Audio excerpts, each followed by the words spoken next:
What is going on, everybody? Welcome back to another edition of the Rise and Rush pot. Don't do that. Don't do that. Take my fucking glasses off. Take my fucking. You see, it was your fault that you left them here in the first place. That doesn't mean you get to use them. You fucking I'm clown. sorry. What do they say? What's the old saying? Buyers keepers, losers weepers, something like that. Yeah, you're a clown. But anyway, so at least for right now, it's just the two of us. And Bad Takes Brian is supposed to come on any minute. But we're gonna go through some game previews as we usually do. Answer some questions in the comments, all the good stuff. Luca, first thoughts on this NFL Sunday? First thoughts, it's going to be interesting, and I can't wait. It's obviously another NFL Sunday loaded with a bunch of games that I'm looking forward to watching. Obviously, soon enough, if you're watching on NFL Network, it's going to be Jaguars-Bills. Should be an interesting game. I wouldn't be surprised if Jaguars pulled off an upset because it's their second week in London. Another interesting game, obviously, I'll be previewing this game is New Orleans and the New England Patriots. Not Ravens Bengals. The Ravens Steelers is also a good game. Chiefs Vikings also in the list. So there's plenty of good games to go around. Chat is in the chat. Says, yeah, it's Luca. Well, he shouldn't be wearing my glasses. Finders, I haven't seen you before. Definitely hit the like and subscribe button. You guys watching the early game. Yeah, I'll definitely look into it a little bit, of course, but as Luca disappears. No, I'm still here. Yeah, quote unquote. But I guess maybe first off, before Bad Takes Brian comes in here, is maybe because we didn't have the show on Monday. We had that is correct. The Giants show, which the Giants lost. We all know that. Okay. What are your thoughts coming into obviously with the New York centric games? Not named Buffalo. Not named Buffalo. Awesome. With the New York Jets today, I'll start off with my team. I know it's kind of obvious, but with the New York Jets, it's a must-win game in Denver.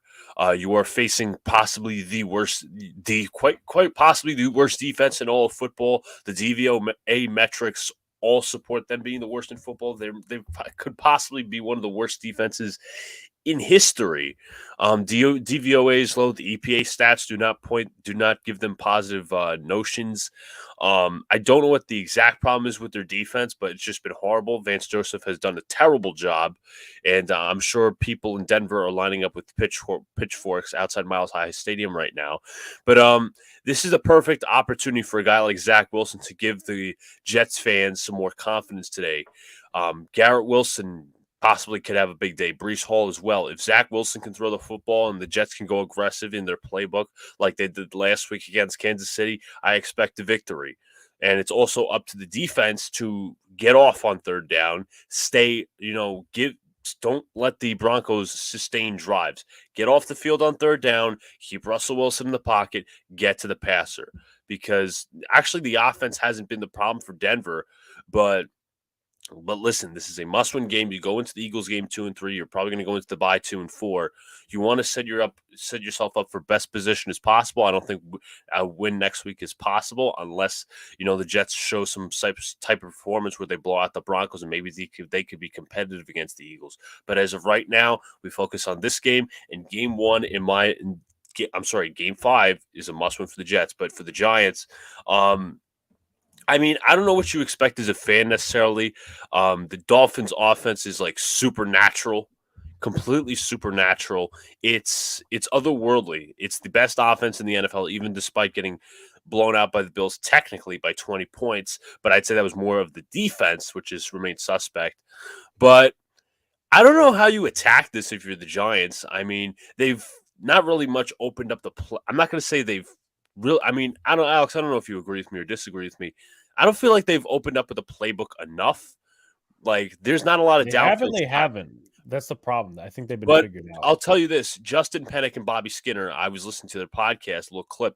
He says they are taking downfield shots. They're watching the film, but Daniel Jones, for some reason, is not taking the shots. So is that a confidence issue?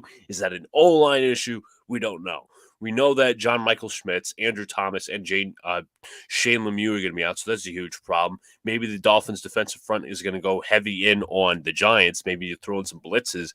But I don't think there's a realistic possibility that the Giants, win this game. Do they keep it close? I don't know. That's unless the Giants, decided to take advantage of the defense of the Dolphins, which is very poor.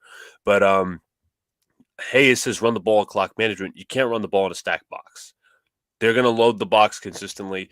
They're going to have tried to dare Daniel Jones to beat him over the top. Like you saw the passes last week, if you watched last week's game. Not really many over passes, 20, 30 yards. They were all intermediate stuff, like middle of the field. If the Dolphins defense can clog the middle of the field and just play sideline football, then it's easy pickings for the Dolphins. Yeah. I think you guys will be fine with Wilson. I think he saw the light. Jets Broncos should be a good game. Shit talking Broncos coach and Jets OC should be interesting. Yeah, no, I mean, obviously that was the hype coming into the season. It's kind of less steam now that Aaron Rodgers is not playing, but I don't think he'll be traveling at least. For ESPN, I saw this. The players are taking it personally. What player? What, the Jets players? Yeah, I saw reporting ESPN like they're taking it personally and all this and this stuff. But you know what? They got to win. Let them show the urgency because this game is very urgent.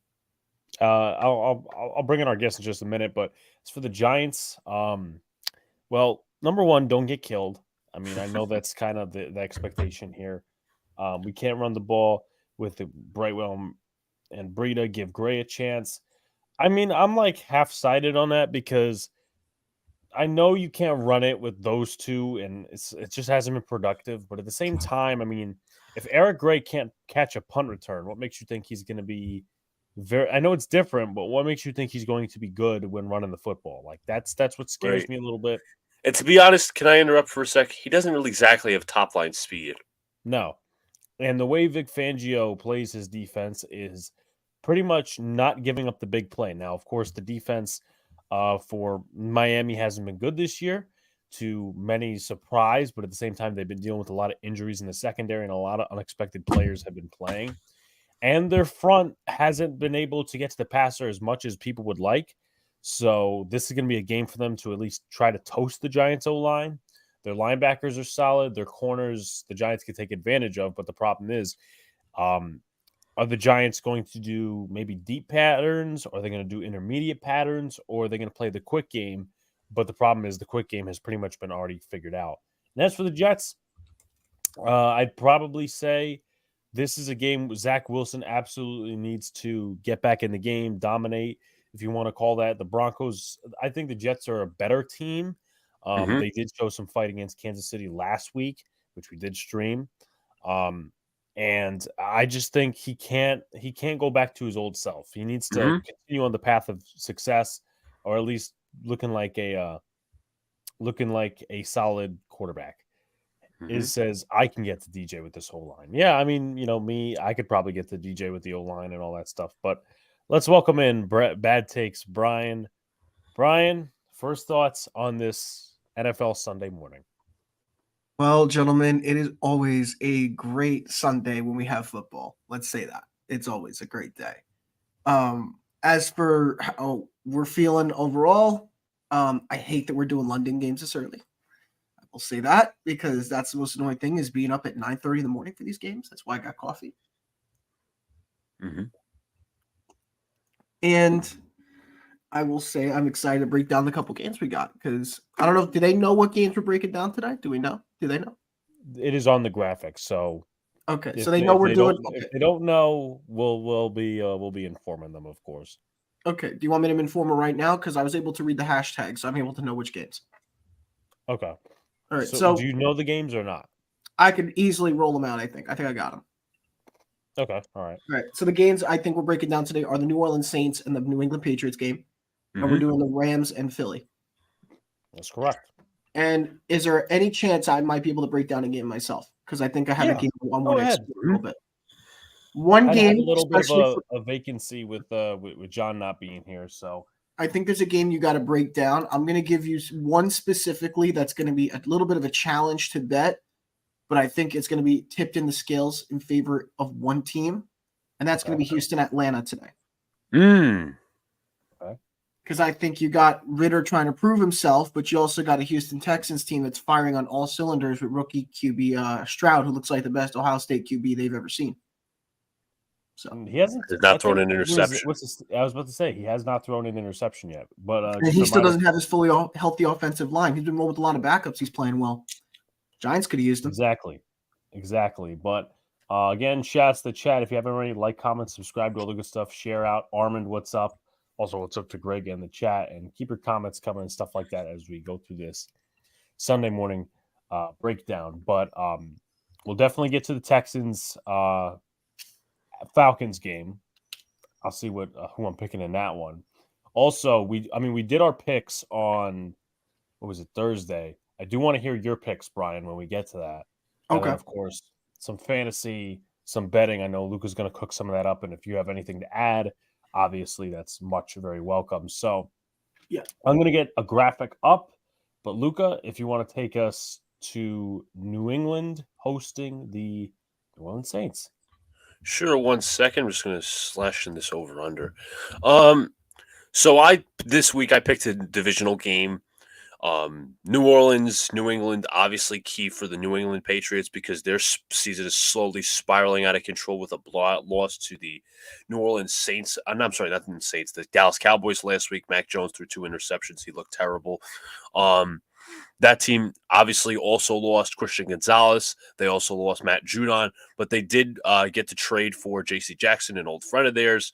But there were also rumors last week that Jackson wouldn't even try to suit up or tie his shoes for the Chargers last week. So I guess he really wanted out of there.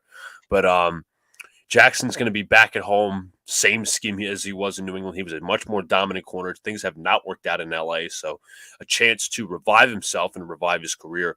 But enough about the New England team. Obviously, they still have a great defense, but the offense has been the issue. The New Orleans Saints have been puzzling to me. Now, Brian also probably has intel because Bucks faced the Saints last week.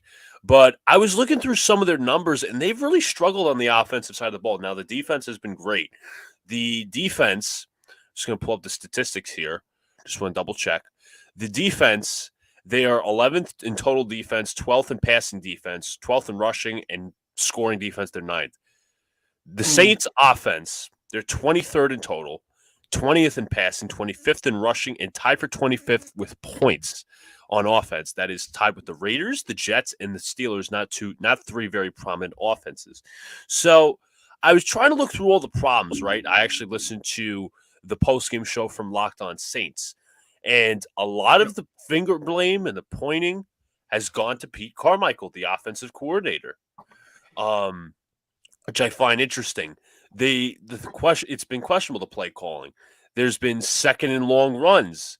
Like, there were certain instances in the Bucs game that they were taking deep shots on 3rd and short, which is really interesting. Too many passes behind the line of scrimmage. There's no offensive identity. I'm going to throw you some numbers. I'm going to pull this up. Alvin Kamara actually set a record, and it wasn't a good record. Let me just try to find the tab because I got my bookmarks here. I'm just going to find because I'm pretty sure I bookmarked the game. I'm just going to find it. Just give me 1 second. But I believe Alvin Kamara had the most receptions with less yards, the least amount of yards possible. Because I believe last week his stat line was 13 receptions. Get ready for this. 13 receptions and 33 yards. That's the Tampa Bay defense for you. Listen, the Tampa Bay defense is very good, but Derek Carr only had 127 passing yards last week. And Saints fans, I was reading reports and stuff. I was even questioning why, Saints fans were even questioning why is Derek Carr playing? He has an AC joint sprain, which is going to make me,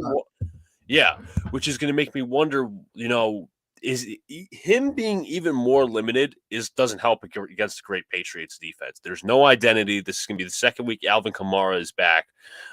Just to look at some stats from last week, as I said, Carr, 127 yards through the air, 23 of 27, really good completion percentage, but 3.4 yards per attempt. Alvin Kamara in the rushing game, 11 rushes, 51 yards, 4.6 yards per carry. And not to mention, they haven't really had a rushing game outside of Kamara. I mean, Jamal Williams went on IR. Kendra Miller really hasn't gotten much done. Yeah, it sucks. Again, this is what I talk about with the lack of identity. Let's see. Let's look at the other numbers. Michael Thomas, 4 receptions on 6 targets for 53 yards. Alvin Kamara, 13 receptions on 14 targets for 33 yards. The one standout was defensively with Malcolm Roach.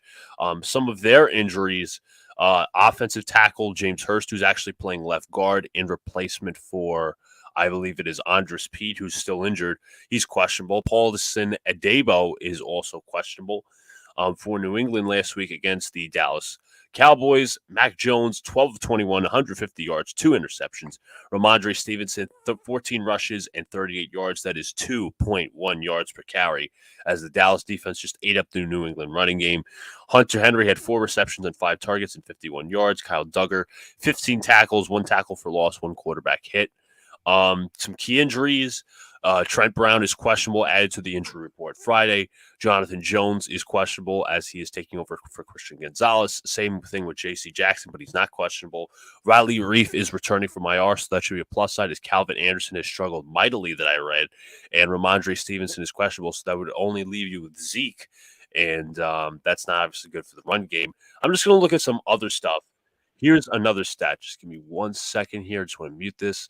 The Saints have not scored more than 21 points in 10 straight games going back to last season, whether it's Derek Carr, Andy Dalton, Jameis Winston at quarterback. Carmichael has not been able to get the offense moving in their end zone. Carmichael has been touted as the common factor. They're averaging just 13.8 points per game this season, not including Rashid Shaheed's punt return for a touchdown and the ensuing extra point kick, which is the lowest point per game average for the Saints since 2005, back when obviously Hurricane Katrina hit. So I'm reading this article. They're saying Dennis Allen does deserve a lot of blame. He does have a defensive background, but he is the CEO, head coach, and he's responsible for putting all people in their positions.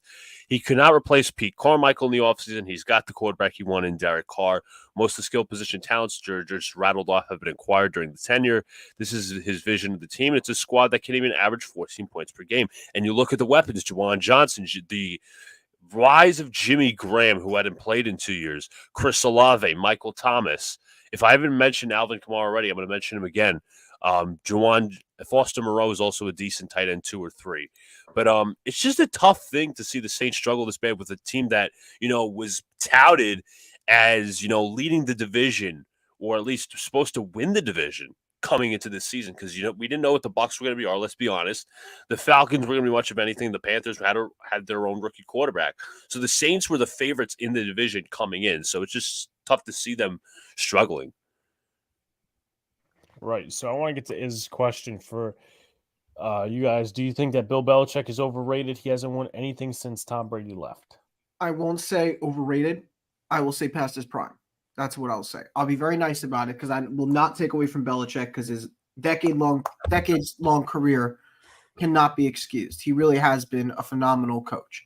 The thing is, sometimes you age out, and I feel like he's starting to age out himself. It happened with Don Shula. It happened with Chuck Noll. It's going to happen with some of these legendary coaches, and I feel like Bill Belichick is slowly going into that area. It's why I told you guys, I mentioned it before the year started, the Patriots are not going to be a good team. Right. They're not going to be a team they should be. Since Brady has left, he's under 500, and he's made the playoffs once. And that was I think the Cam Newton year, or the first year they had Jones. I think it was the first year they had Jones. I want to say maybe it was when they got their ass beat in the playoffs. Yeah, I think it was the second. It was the second season without him. They did it in the second season with. They didn't have Cam Newton at the time. I think they had Jones starting, and they were able to get into the playoffs, but Jones got whooped. And then ever since, they haven't been back. So that would probably be the 21 season. That was the year the Rams won. Yeah. But I think what you're going to end up seeing is what I predicted from before the season started, which is the Patriots are probably going to end up being like a 5-6 win team. And when that happens, people are going to unfortunately, be asking for Bill to be fired. And when that happens, Robert Kraft, having the respect he does for Bill, he will not fire him. He's going to ask him to resign, because he does not want that kind of bad media publicity against Bill.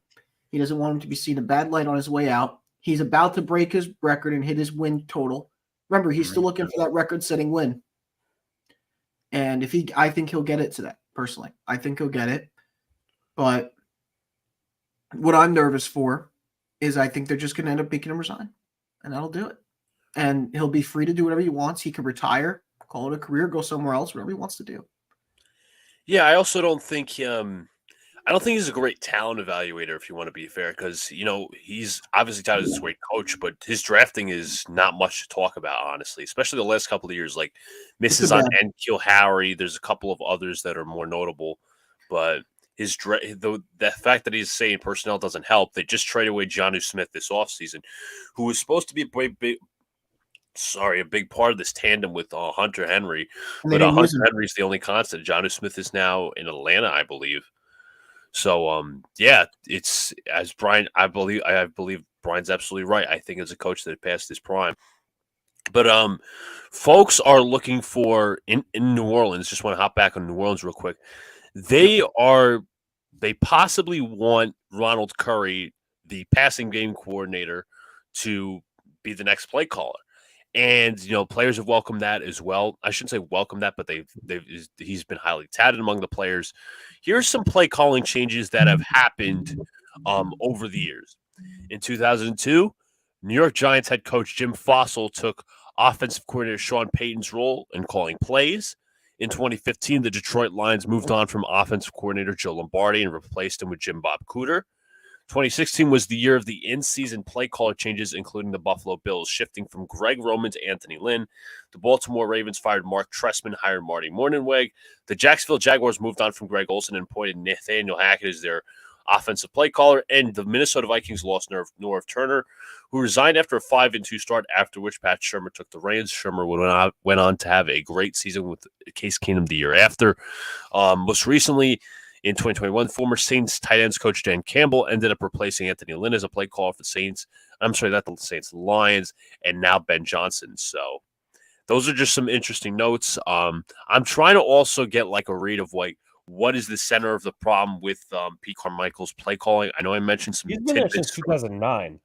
If I'm not mistaken, he could be, and don't like go with me on this 100%, but it looks like based on his resume that he might just be like a Drew Brees kind of connection type guy, and he's been there because like he was with the Chargers. Let's see, look at his resume. He started out with the Chargers in 2002. I mean, when was Brees drafted?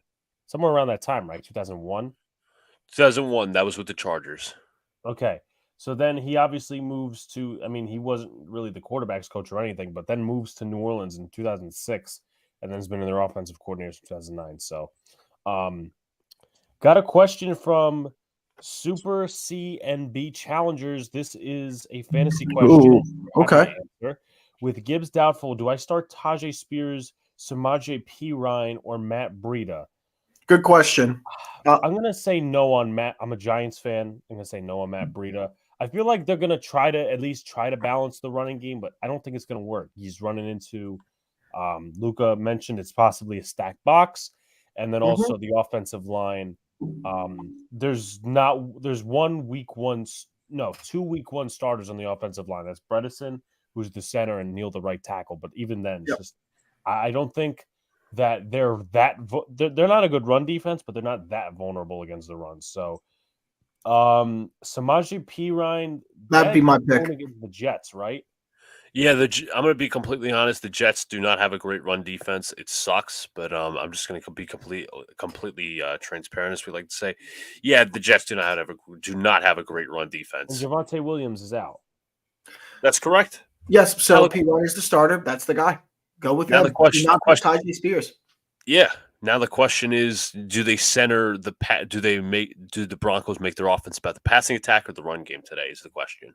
It depends. How's Sean Payton feeling? Is he high or is he not high? Well, let's take a look at. That's a good point. Let's take a look at pass play percentage. So, how many games they've been out with Javonte Williams? Does anybody know? I want to say he got ruled out in the Bears game, so it's been like half a game. Okay, but anyway, I know that's going to change a little bit of the complexion of the offense. Denver is currently 5th in pass play percentage, but that was even with Javonte Williams. So you got Russell Wilson at quarterback. I would still go with P. Ryan, like Tajay Spears. Yeah. Derrick Henry is probably still a starter, and Matt Breida again. I'm just not too confident there. Yeah, Listen, no problem, man. We'll do it. Listen, if you need any more fantasy advice, come ask questions. We'll be here every Sunday at 9:30. So, yep. And I'll be honest. I gotta say, I'm in the same boat. I had Gibbs, and Gibbs is doubtful, and I made this mistake because I was dumb, and I didn't what'd you make the do? adjustments. So the night I was sick, remember I told you guys I had to cancel my stream on Thursday because I was sick. Yeah. Okay. I woke up after taking one of those like really nightmarish naps you have in the middle of the afternoon. You wake up like in a cold sweat. yeah. And I woke up and I was reading through the news and I realized the Bears game happened. I was pissed because I was supposed to make an adjustment. I had 2 running backs on my bench that played that game, Khalil Herbert and Brian Robinson. I didn't start either one of them in advance. And I have Austin Eckler, who was out because he's, on a bye week. And I had Rashad White, who was also on a bye week. So my running backs today are Devin Singletary and Kenny Gainwell. I am in a really bad situation today. I am probably losing. Do you think Angry John is overrated? He's never won a thing. Yeah, Angry John definitely overrated. But He's a fan of teams that never won anything. That's his problem. yeah. He's always Remember. angry. No, Georgia. But Luca. All right, Luca. Yeah, I'm just let's see. I'm just trying to look at some other Saints stuff for you guys. And then I I'll do get want to answer, by the way, that question that is had about Bill Belichick. Like Luca said, he's not a good talent evaluator, and he's not a good CEO head coach anymore. Like the offense is terrible. Yeah. Bill O'Brien, I don't remember the last time the Patriots offense was something you were scared of. Like it had to be since Brady, and maybe even a little bit before Brady left. I think the first couple of years 2019, their offense wasn't good. Yeah, So, they were already going downwards. like Mac Jones, I don't have faith in him. Their running game is a little weird. Again, it's just like they put 13 up on the Jets. I mean, I understand that. They only put up 3 on Dallas. Again, it's just I feel like they're going to struggle against the Saints defense. I think this is gonna be like a struggle fest, as I call it. But just looking through some other Saints stuff, it seems like another issue with Pete Carmichael is that he's not very creative with the play calling and the plays drawn up. It seems That'll do it. what's that? I said that'll do it. Yeah, and it seems that Chris Olave has been open, but it seems that he's not getting the ball enough. Let me give you last week's stats. Chris Olave, 1 reception, 4 yards. And it just, again, personnel has been the problem, the usage of personnel, rather. But I think, and also another thing I read up on was like the scripted plays are not working. The first 15 plays for the Saints are usually not working. So they usually, like, I was reading this also, like, it was obviously better under Sean Payton because Sean Payton was making those play calls. Now it's Pete Carmichael solely, and he's not done a good job. Everything has been bland.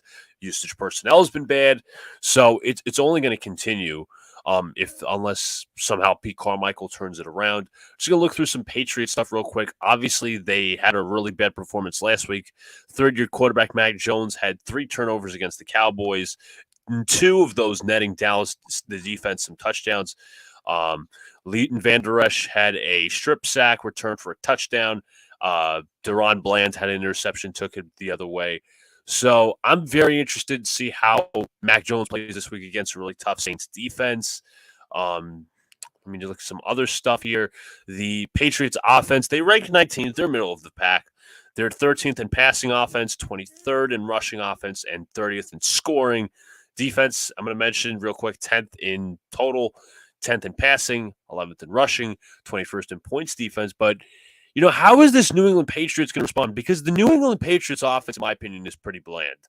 It's pretty methodical. It's run the football, get the ball to the tight end, I guess spread the ball around. There's not a lot of like great receivers. It's Juju, it's Kendrick Bourne, Hunter Henry, and Mike Gesicki. But it's like, how can they get creative with the passing attack. It's going to come down to Bill O'Brien because, like, most of Mac Jones's throws are pretty intermediate. It's not any deep shots. It's nothing really you really have to worry about. So I think the Patriots are going to struggle when the Saints start to crowd the box. They're going to load the middle of the field, and they're going to dare Mac Jones to beat him vertically. So I'm not sure how that's going to work, but I want to get in my top matchups real quick. I'm going to get Michael Thomas and J.C. Jackson. Jackson's return to New England. Hunter Henry. Now, Brian, if you took notice, who was the main guy that was covering the tight ends last week for the Saints? I just want to double check this. I'm not going to lie to you. I really wasn't watching the games last week. I was working. But Okay, I'll gotcha. tell you from what I do know is usually what Tampa Bay does is they either stick a safety to play spy on them or they use an outside linebacker. I was talking about more like New Orleans linebackers. Because I'm talking about the Patriots tight end room. I'm going Patriots tight end room is interesting, but the thing is, I mean, I've had issues with the Patriots defense this year, but I think the biggest concern moving forward with the Patriots, not to interrupt what talking point you're having, has been the scoring offense. That's the number one issue they have at the moment. They are third in the league, the third worst in points per game right now, 13.8 per game. The only two teams that are worse right now are Cincinnati, which still blows my mind, and the Giants, and the New York Giants, which also blow my mind because the Giants are the worst by far. In almost every category, they're the worst offensively. Yeah, it's actually mind-boggling. But with the Patriots case, I think it's more based off QB playing and coordinator calls. That's what I think is more with them. But going back to your point about the defense, for the Patriots, when it comes to their linebacker depth and what they can do, in order to, I'm not the Patriots. You meant the Saints, right? You talk about Saints coverage. Okay, sorry. I'm still stuck on Patriots because no worries. I think they might be able to sneak it out today. I really do. So with the Saints here, you're probably going to have somebody like, depending on the side. So they run a 4-3 defense. Right. So you can't drop back somebody like Cam Jordan or Carl Granderson back to make coverage plays. So that means you either have to pull in a corner to play in, or take one of your outside linebackers and make them cover, which in this case would either be Pete Werner, the Will. That's what I was thinking. Or take the Sam, which is Zach Bond. If you do have a corner, you did mention Paulson Adebo, but I think Adebo's going to be too worried about the outside. Adebo, I believe, is out, no? No, he's questionable at the moment. Questionable to play. If he doesn't play, it's probably going to be Isaac Yiadom who's going to have to come in and replace him. Either that or Alontae Taylor. But the other guy is Marshawn Lattimore, and he's going to be busy covering whoever the top wideout's going to be. To me, that's probably going to be either Juju or Devontae. Right. One of the two. And in terms of safeties, you're not sticking Tyrann Mathieu on Hunter Henry. I mean, he's been really the big help for Mac Jones. And if you guys don't know in fantasy, if he's available in your league, you better snatch him up. I already have him among tight ends right now in points scoring. He's doing really well. Now, it's either going to have to be Tyron Johnson or Jordan Howden who would have to pick up that coverage. And what's going to end up happening is they play a lot of zone. They don't really do a lot of man-to-man unless it's on the outside. Mm-hmm. So in the middle, they like to stay zone. They don't like to do any kind of man coverage that leaves anything open or stick onto a man, because all you need is a check down running back to sneak in there, grab it who's not getting covered on his own, and you can take it as far as he goes. They're always worried about that. So you're going to see more zone coverage out there, which allows for little sneaky plays to happen for Hunter Henry. And that he's very reliable in that aspect. The only person who could pick that up in terms of the tackling alone would probably be Demario Davis. And that's just for the tackling. And in the coverage, if he's going down the middle, Demario will probably light him up. He's the one guy that's been consistent in their defense, for sure. It's been him. Lattimore, I think, has regressed this year. And Cam Jordan. Those are the main guys who are still playing at the same level. Demario Davis, Cam Jordan. And Adebo has been decent. Yeah, I was thinking like Pete Werner. I think Davis is more of the tackling linebacker. It's like for run plays and stuff. But I think it's going to be Pete Werner lined up against Hunter Henry. Also, another matchup that I'm looking forward to watching is Cam Jordan versus Riley Reif. Reif is coming off of the IR. As I mentioned, Calvin Anderson has struggled at right tackle. He's given up a lot of pressures, all that. And Cam Jordan, I think Jordan had a sack last week. I could be wrong. But he's going to be hungry against Riley Reif, who's obviously coming off IR. To get into some of the positional battles, I actually have one of the about the matchup thing. I'm looking for one of New England's pass rushers to step up, particularly Josh Uche. Matt Judon is injured, So That's I'm right. looking for him, and I Nuchin would think be the the other big one guy. is Alfred Jennings, who they drafted out of Alabama a few years ago. Looking for those guys. I mean, New Orleans' offensive line isn't terrible, but Yeah. if They're kind of if they banged want up, to to get be the fair. passer, It's very What? bad, actually, their situation. Really? Godshow, who's their nose tackle, he's questionable today. You got Jonathan Oh, yeah. Jones, their corner, questionable to play. Marcus Jones is on IR. Jack Jones is on IR. Isaiah Bolden's on IR. My thing with that Raekwon is McMillan's on IR. Matthew Judon's out, like you guys said. Trey Flowers is still out. Daniel Equale's on IR. Christian Barmore's questionable, who's the backup to Godshow. So they have almost no nose tackles, and both guys can't go today. Right. my thing So, like, is they're really banged up. I think, now I know this is like a narrative.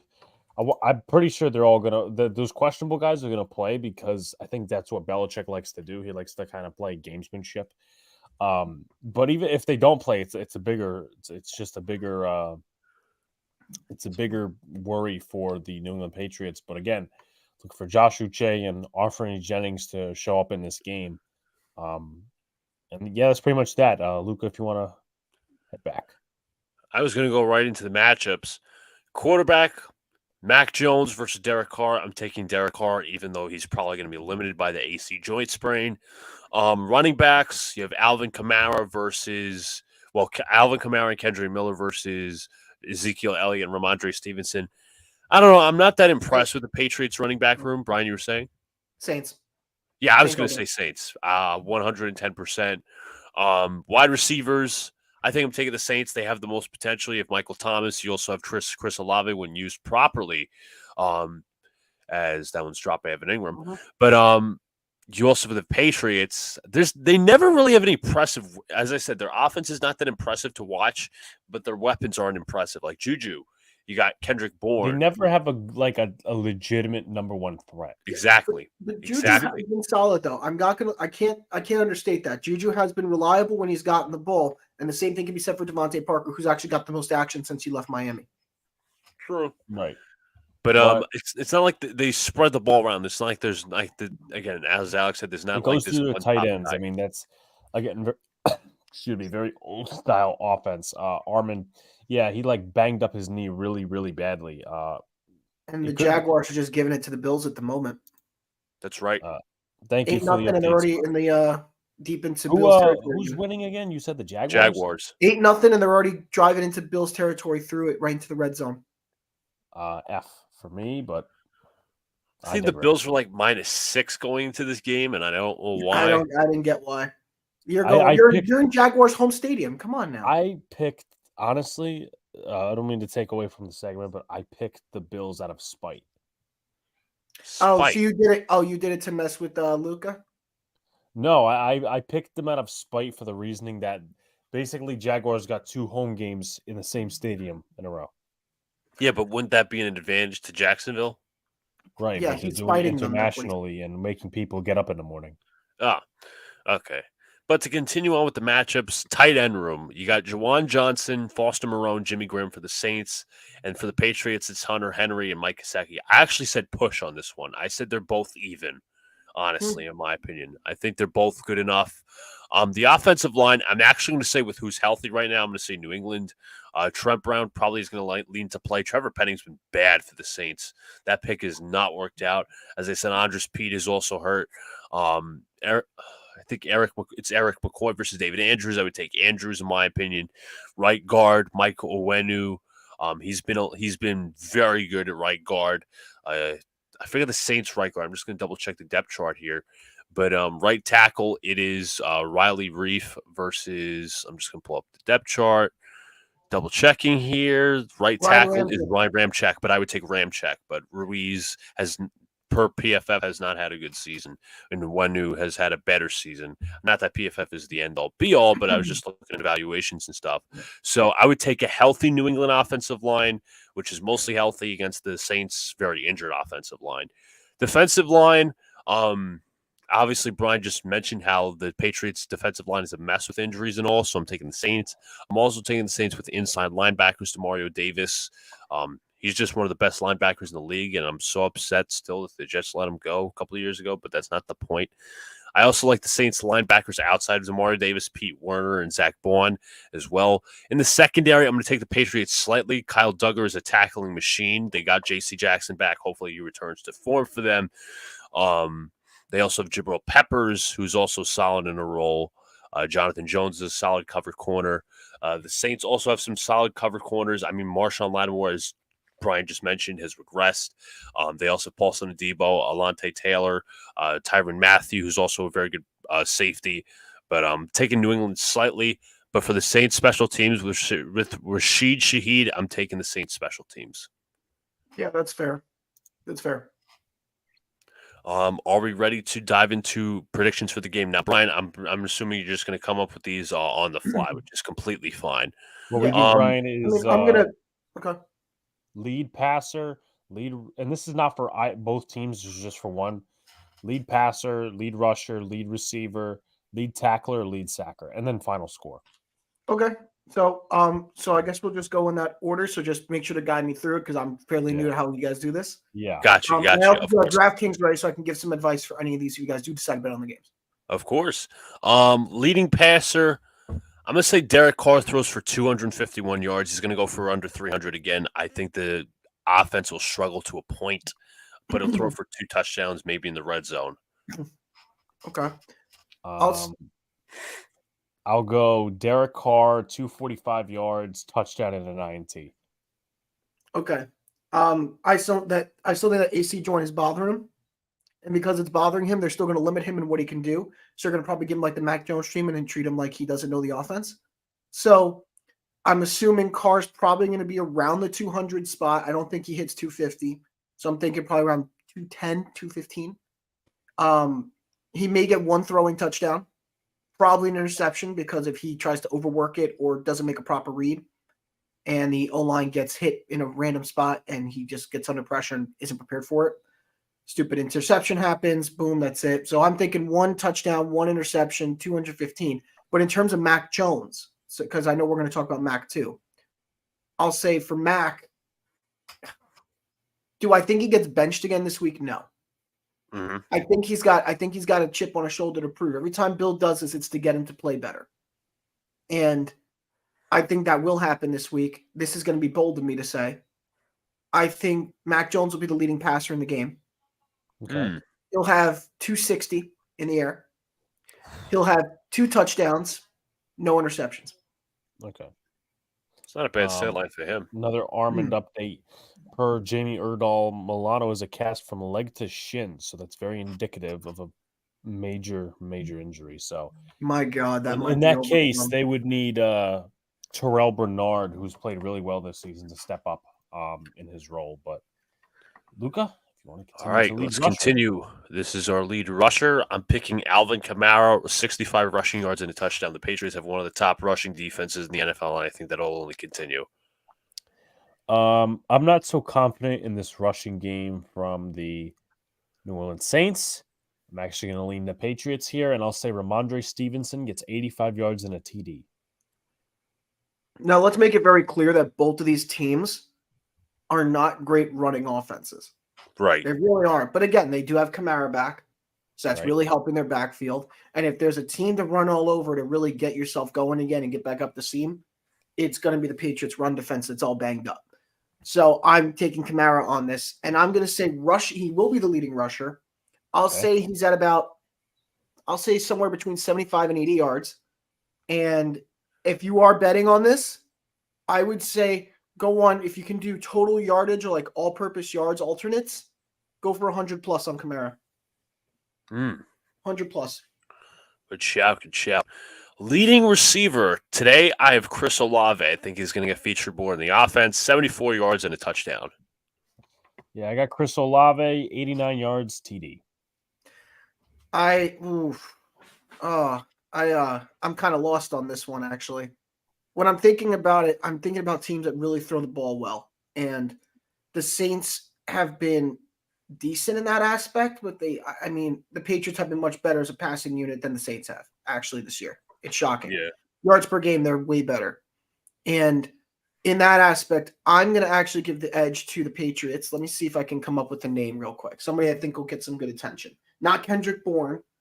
Hunter Do I Henry. think Juju finally has a breakout game today? Not really. Hunter I'm Henry, gonna say Devontae Parker. I'll say Devontae Parker will be the leading receiver. I'll say he'll have about 78 yards. If I'm going to get really detailed, 78 yards. He won't have a touchdown, but I think that there will be some touchdowns. One probably from Henry and one from Juju will probably get a touchdown today.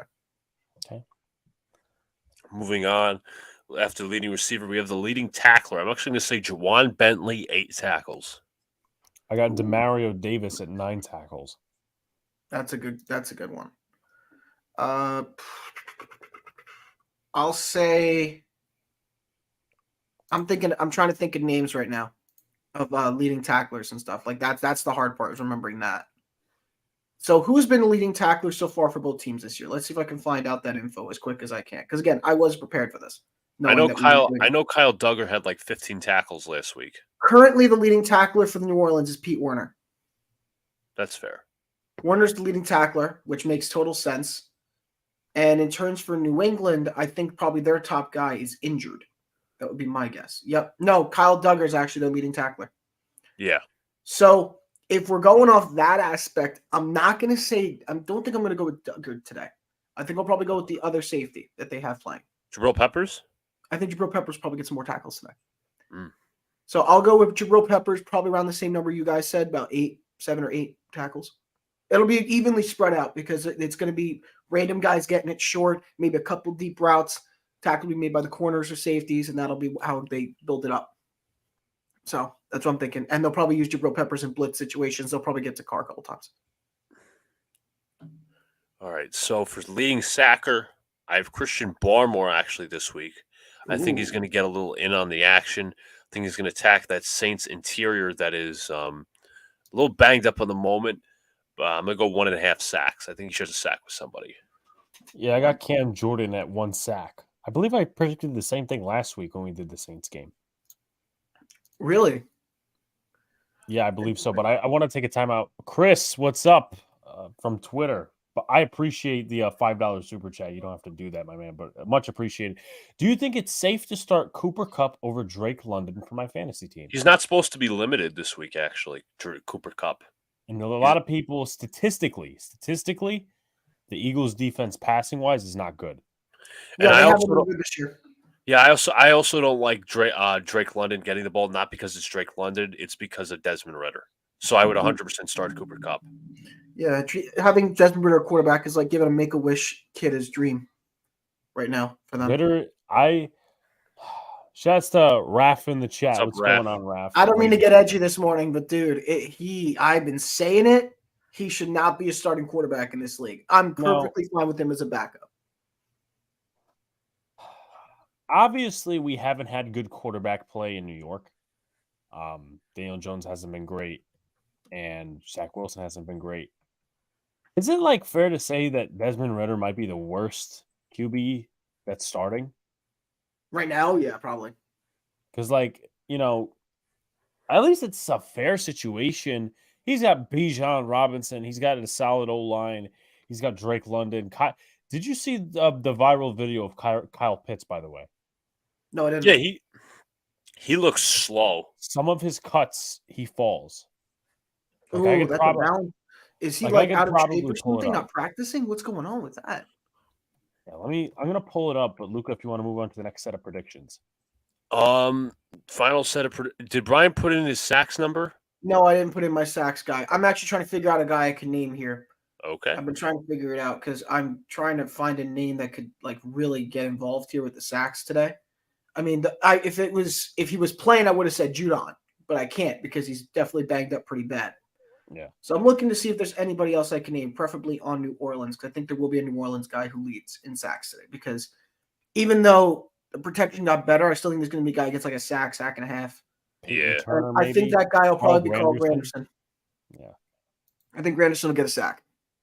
But it's going to be a tie probably between him and somebody on the Patriots. If I had to guess, it's probably going to be one of their defensive ends. I got to figure out which one it was, though. I'm trying my best here, guys. I'm flowing with ESPN stats as much as I can to come up with these. No worries. All right, let me just get a team as quick. Jacksonville scored again, And they got the ball again. Yeah, it's 11-0 right now. Going to shit. And they're on their own 27. They are really giving it to the Bills. I'm actually a little speechless right now that they did that. I did take the Bills to win this game. I did too. In the picks that we have with John and all, I said the Jaguars. I said the Jaguars playing at home for the second week in a row is going to help them. The Bills are going to have a little bit of a what's the term I'm looking for? Jet lag. Thank you. Oh, there you go. Yeah. Okay, I'll give you guys the bold one because we mentioned him earlier as a guy that was struggling. He'll figure it out right here. So I'm going to say it. It's going to be Josh Uche. That's going to tie with Granderson for a sack today. A sack for each. Okay.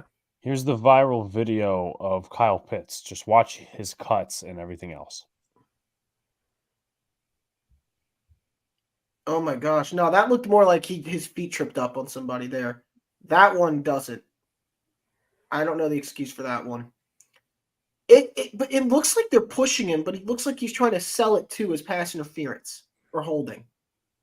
That's what it looks more like. But these cuts, yeah, you're right. They look slow and they're not sharp. Does he look disinterested? It does. It looks like there's a little bit of no effort there, which, that's really rough to say and hard to say. But when you're looking at a team that's not using him, I would that's understand the why big he problem. would feel That is 100% the big problem. he needs to be traded somewhere that's actually going to use him properly because So they much would for rather fourth throw it overall. to. I mean, who would you say they would rather throw it to than him? Everybody? They'd rather check it down to Algier than let him get a ball. Algier, Bijan Robinson, maybe Drake London, but it's just so hard because what do they picked him number one overall? Not number one overall, but first round 2021. He was a prize pick. He was so great coming out of the draft. Overall, right? Fourth, I would say he was fourth overall. He was a top 10 pick. Top 10 pick. But to continue, my prediction. This is our score predictions now. Score prediction A for me. I'm going to go this is hard because obviously both struggling units. I think I'm going to go 24-14 Saints. Now, I think this will be the type of the game where it's going to be a defensive battle throughout the first half, but I think the Saints start to pull away as the Patriots defense continue. Not the defense. The Patriots defense does get tired out, and the Patriots offense will be out there for like 3 and outs. So I'm going to go 24-14 Saints. All right. I'm going to go with our friends. Well, not friends, but I'm going to go with New England here. Low scoring game, 17-13. Interesting. I like what you're thinking, Alex. I don't like that it's a little low scoring, but I get it. I'm taking New England here, and here's why. Okay. Here's gonna be the reasons. And it's gonna contemplate and probably go against some of the things that Luca said from his analysis and preview. So I'll explain why I'm going against the grain here. Carr is still nursing that AC joint sprain. It's going to affect a lot of the ways he throws and how far he can throw and how accurate he'll be. So he's like a shot in the dark. You were better off starting Winston for this game and getting him ready all week. And they haven't been doing that last 2 weeks. It's a team in desperation that knows what they have if they start Winston, that they're going to suck. That's what that tells me. Now, another thing I'm watching is I don't think Olave is going to rebound this week. I don't think he's still going to get that attention. I think they're going to be blanketing him knowing he's the top receiver on the team and not Michael Thomas anymore. Now, one thing that is positive for the Saints, Kamara should be back to normal. I think he should have no problems this week. He'll get his 100 all-purpose, no issues. But I still don't think it's enough because Jones needs to be better. So watch Juju and Henry today to get more attention. So maybe Henry gets 50-plus today receiving. Juju gets a touchdown. And then I also think that, even though Stevenson struggled this year, if he plays, it'll probably be his best game of the season, rushing-wise. So overall, with all of that, knowing the pressure New England's in and how much that Bill Belichick needs this win to keep his job security alive for another week, and they're in Gillette Stadium, mind you, in the cold, I will probably give the edge to New England. I think it's going to be a little more high-scoring than you think. I'll say Saints 27. This will probably be one of their highest scoring games this year, 27. And I'm giving the Saints 20. And you think that there's a possibility that you said 27-20 New England, right? 27-20 New England. Okay. Gotcha. That's what I'm at. It's going to be I also want I actually just read something on Twitter. This is not related to the game. The Dolphins plan to use Claypool as a tight end when he gets active. Not this week, Yes, though. yes. Finally, somebody listen to me. Holy crap. It's about time. I said it in Pittsburgh, his rookie year. I said he's not a wide receiver. He's a tight end. And nobody listened to me. They're like, you're crazy. He played so well as a rookie. Why would you make him a tight end? I said, he's not a receiver. He's not a traditional receiver. He's got the build of a tight end. He runs routes like a tight end. Make him a tight end. Steelers didn't do it. The Bears surely didn't do it because they don't even know how to run an offense. And now they're going to Miami where they know how to run an offense. And they said, yeah, what the hell were they doing? You're supposed to be a tight end. Boom. Problem solved. So now you have Durham Smythe and Chase Claypool as tight ends. I love it. This was per Jonathan Jones, the lead reporter for CBS. Thank Jones God. noted They finally listened to me. Jones noted that the Dolphins didn't really need wide receiver help, and that he wouldn't be surprised if Miami uses Claypool's 6'4" frame. Yeah, I mean, Exactly. the hell was I going to say? You know what's funny is the Steelers actually got a second-round pick in that trade. Aren't they making out like They bandits? pulled a 32nd overall pick. Top pick. Aren't they making out like bandits? Yep. Greg says 24-21 Saints. But any final thoughts on this game before we move over to a West Coast game? Yeah, I'll give some betting props in case anybody's interested. Okay. Because I know that's been my biggest thing lately. Some advice for everybody if you are a bettor. I use DraftKings, so I'll start off with if I say odds, it's because of DraftKings. Okay. I've been doing a lot more parlays recently, and I've been trying to focus and figure out what is the best bet you have when you're betting games now. What has the best odds and everything. Last year, there was a big thing involving, touchdown scores, first touchdown, and also you're talking anytime touchdown scores. But this year, the props are not good. Like, they'll have guys listed. For example, let's say they have Ezekiel Elliott listed to get a short yardage touchdown. It'll be like a minus 100 for any time score, which is nuts. They usually don't ever go into the minus. He's listed as a minus, and it's been the trend all year. So some advice would be look into the rushing receiving props. That's where I would look. Yardage props, alternate yards, that's where all the money is right now for parlays. So some good ones to watch. You have the over-under for Kamara's rushing yards at 57.5. In my opinion, there is no way he's having less than 57. Okay. And that's at a minus 115 right now. Ezekiel Elliott's at over under 26.5, which makes sense because that basically tells me that Ramondre Stevenson is going to play. Yeah. And his is at over 53.5, which I don't really trust that, but you never know. And they even got Taysom Hill's rushing yards, which I wouldn't even touch. But in terms of receiving, this is where I think all the fun is. Kamara is at over under 30.5 receiving yards. If I'm saying he's having a 100-plus purpose game, you could go over on that if you want. Olave's at 64.5. I don't know if he eclipses that. I don't think he even touches 100. Oh. But again, 100 is a lot to ask. I'll say you're better off just going with Devontae Parker over 35.5, which is at plus 105. Because they really think Mac Jones is going to suck today. And I'm saying BS. Give me 35.5 in favor for Devontae Parker. And in terms of alternate yardage, this is what we were talking about earlier. There should be an alternate all-purpose somewhere. Yeah, alternate rushing and receiving yards. Kamara's listed. If you go for 100 plus, it's at a plus 105, which tells me they know he's going over 100. Yeah.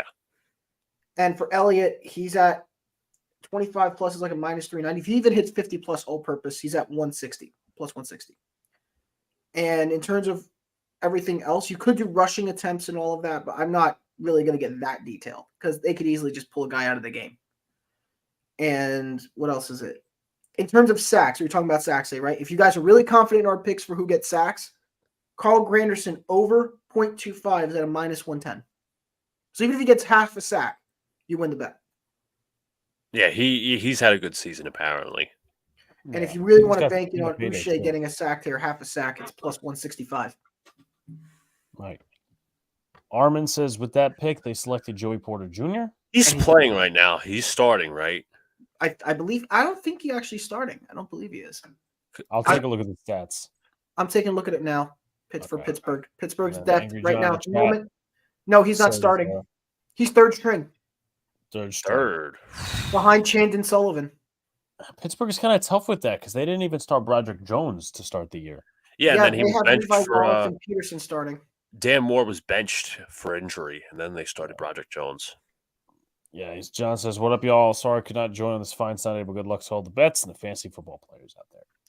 Yes, sir. Mario says, "Watching the London game. Yeah, from what I heard, it's been a beatdown, but appreciate you coming in and chat.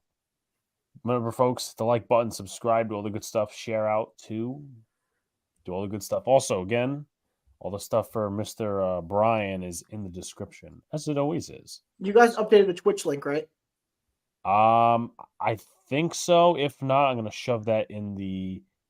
I want to say, hold on, Because okay, it's now well, the Brian Mansell show. It's not a B-Man Reacts. That's why I was saying Okay, that. I'm gonna update it right now. Okay, yeah. All right. And just for you guys to know, the show that I do for the Brian Mansell show, I've really reconfigured it to do the mornings. So it's on every weekday morning, 10 a.m. Eastern time. I usually go for about 2 hours, sometimes 3. I did a late night on Friday and I actually did a QB breakdown of all the film we've seen so far for the QB prospects this year. I'm going to give you guys a name to remember just to watch. Okay. Cam Ward, Washington State. The Okay. kid runs like Lamar and throws like Herbert. And he is sneaking up the draft boards. He's going to be a sneaky watch for quarterbacks. He just lost a bad game yesterday, but it was bound to happen. And I'll also tell you this: Drake May is going to be Zach Wilson. He's going to be bad. He's bad. I'm telling you. But I've seen on the timeline that he actually played well against Syracuse last night. I watched, but I was watching the Syracuse game and I saw the issues. And this is what I've been complaining about. So when I've been watching, before we go into Philly and Rams, I'm going to tell you guys real quick my biggest thing with quarterbacks, because I am very strict and analytical with my quarterbacks, and I predicted a lot of good ones. Right. My biggest peeve is watching how they react with their offensive line. Okay. Because as your job as a quarterback, you're like a manager. And think about it like a manager at a job. You got to be aware of everything that goes on. You got to know. All the way down to is the cleaning crew making sure that they have the right equipment and supplies. Do I need to restock them and all that, just so that they can do the best job possible? 100%. You make sure everybody's doing their job and adjust accordingly. And you make observations and make notes. That's what you do as a quarterback. So my problem is in the pocket dealing with the offensive line, knowing what they're up against. So if you know for a fact you're seeing a trend where your left tackle is struggling and the guy is beating him to his inside shoulder, and the left guard is having an issue where he's getting beat to his outside shoulder, to his right shoulder, right? Mm-hmm. Wait, no, left guard would be his left shoulder. He's getting beat to his left shoulder, and the left tackle is getting beat to his right shoulder. It's breaking an entire gap in between them. See a same spot. Yeah. So that means if you try to escape, you're not going to get it in that spot. Your best intention is to go and roll out outside of them so that you can't get touched. Making those mental observations and jumps like that is what helps you go far in the league. Mm-hmm. With May, he likes to run into the pressure and run into his own guys, thinking that's going to give him some protection and more time so that he can throw it in a crowd. That's not going to work in the league. Not going to work. They're going to bull rush you quick once they shake off that block. I see it way too many times. And I saw it with Sam Howell against the Bears on Thursday night, and I was screaming because I was pissed that he was making those mistakes. But I see it a lot with Drake May. In the first half, this is the highlights I watched. I watched the Pittsburgh game against the Panthers. And in the first quarter, that man didn't look like he knew how to play football. They came at him hard with the blitz, bringing 5 guys, sometimes even just 4. And he was stepping right into the guys and getting hit. And it wasn't even blindside. He'll have 2 guys rushing extra on one end. He can see them, and he's running into them. And I don't get it.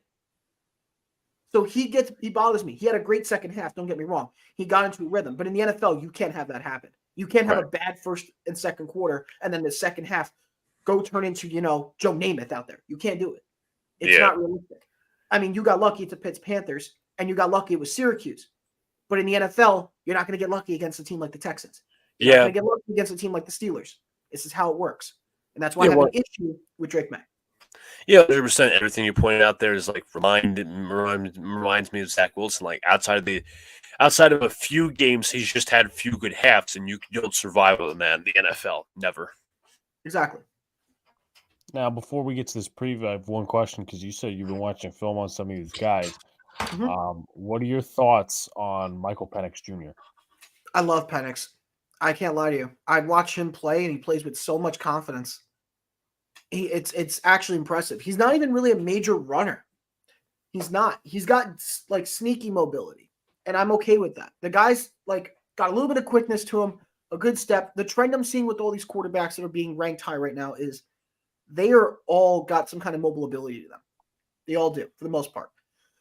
I think the only quarterback I'll say that really didn't have it, even though he's been marketed as it, is KJ Jefferson. Because when I watched his tape against LSU, I figured out his perfect comp immediately. He's a poor man's Cam Newton. Mm. And I'm saying poor man's because it's not like I'm talking Carolina prime Cam Newton. I'm talking like New England Cam Newton or injured Cam Newton on the Panthers. He didn't look great. He looked like he was slow. And he had this habit of when he does run, he tries to run you over rather than avoid you. And that leads to injuries down the line, one. And two, you're not going to get far by just trying to rush a guy over. I will say one quarterback that kind of surprised me outside of Ward, who I already mentioned. I was pleasantly surprised by how good J.J. McCarthy looked. I watched his game against Rutgers. My only criticism of him is he has a habit to try to dart the ball. He doesn't like to put a touch on it. He likes to fire it in quick, get it to his hand so that the guy can keep moving. And I respect it. But in the league, you got to have some kind of control. Sometimes you got to up your angle a little bit when you launch it so that it can land into a basket better and kind of lob in there. He likes to just throw a dart. And that led to a little pick that I saw that got under my skin. And I think it was off the way he gripped it. Mm-hmm. There was and it's not like I'm talking about his physical grip. I'm like, you're holding on to the ball too tight. There's quarterbacks that we're watching who are holding the ball tighter so that they can fire it harder. And it wasn't working. Because when you fire it hard and at somebody, it's going to sink.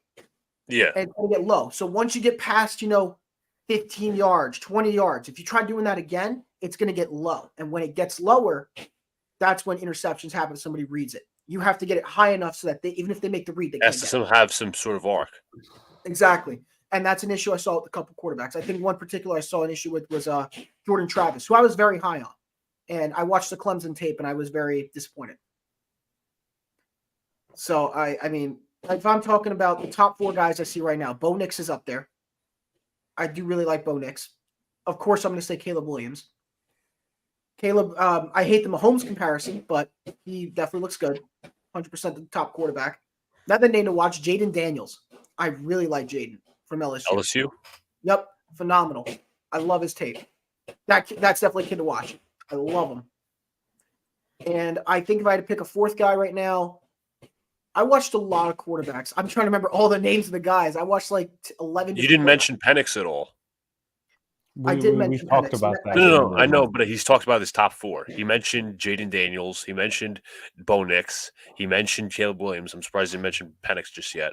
Penix, yeah, there we go. That's probably the guy I'm thinking of is Penix. Penix was definitely a guy. I was very concerned with him going into the year because he's coming off a major injury. Mm-hmm. I was hoping that he could kind of get back up to speed, but he's been a very good surprise and very helpful because now his team's in the top 10. They're trending in a good direction. If that team ends up being a top 4 team somehow, I mean, that kid should be in Heisman consideration. Like he really is playing phenomenal football. And Bo Nix, I'll give him full credit too. The guy's got some good decisions, but sometimes he has some issues with his, like the way he lays it in. His touch is a little off too. Because that one reception he had against Colorado, I was really bothered by it. It looked like he needed to get it higher. Instead, he tried to fire it a little lower just to kind of get in there quick. And Colorado DB came in right out of nowhere, snatched it. And that's something that can't happen. But again, I'll excuse you for one mistake. I'm going to make note of it, but I'll excuse you for it. If you make it more than once, then I got a problem. And that was my issue with Drake May. He kept making the issue. I thought he was going to be a guy who's top 2 rounds. After this, he's a late round pick. That's how bad it's gotten. All right. So dipping into our next preview, it is the Rams and the Eagles. Now, of course, thanks, Armand. Yes, Armand. This affects appreciate my it. fantasy team, so I'm going to need a new running back. Willing to accept trades. But the undefeated Eagles go to LA to face the 2-2 LA Rams. Now, storylines, let's get into that. You got the Eagles being undefeated, but also no Cam Jurgens. He's on IR. So Yep. Sua Opeta will be the right guard. No Fletcher Cox for this game, so it's going to be reliant on the younger kids and Jalen Carter and Jordan Davis. And again, they're undefeated. And I think this game has the reason why I picked this game is it has upset potential. Now, I'm not going to get to my pick yet, but again, as we move down the line, the biggest storyline for the Rams is that Cooper Kupp is back and he does not have any limitations. We saw through the first 4 weeks of the season how Puka Nacua has looked. He's probably been the best rookie, at least the late round pick that we've seen across the NFL thus far. Him and Stafford just have that connection.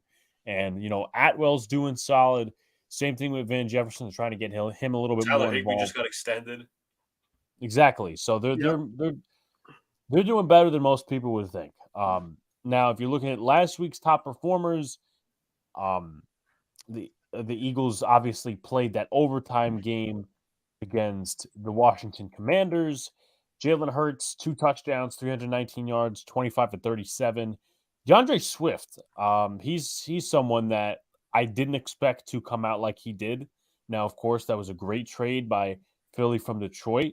And Detroit, obviously, I don't think they're going to regret it in the long term, but DeAndre Swift has been absolutely unbearable at running back. Now, he only had 4 yards per carry last week, but just the entire season, he's been solid. 1 touchdown. A.J. Brown took advantage of rookie Emmanuel Forbes, 175 yards, 19.5 yards per reception, 2 touchdowns. And he also struggled this past week against the Chicago Bears. We'll make a note about that real quick about how Sure. bad Forbes has been to start his rookie year. His tackling is awful. His tackling is awful. His coverage isn't horrific, but it is. If he misses, it's bad. That was my biggest critique watching him against the Bears when I was reviewing the film. There was a point where the one that stuck the dagger and that sank the Commanders, which was in the fourth quarter, that last touchdown that DJ Moore had. You guys know what I'm talking about? Yeah. Yep. Forbes was on coverage on that one. He came in and he tried to knock it away with his left hand. He went like this to knock it out. And I said, are you crazy? He actually got his fingers on it, which tells me he was close enough and had enough momentum. Great. But why are you going with your left? Go with your right. Exactly. You're closer. What he did was he went with the left to try to block and put his arm around his hip so he could tackle. He didn't make the tackle. He actually ended up hitting the floor because he lost his balance from trying to do that. Go with your right. If you don't get it, screw it. But at least you'll probably catch yourself and you might be able to make up the ground and stop him for first and goal. Right. I had so many critiques of him. It's not fun. Right. Yeah.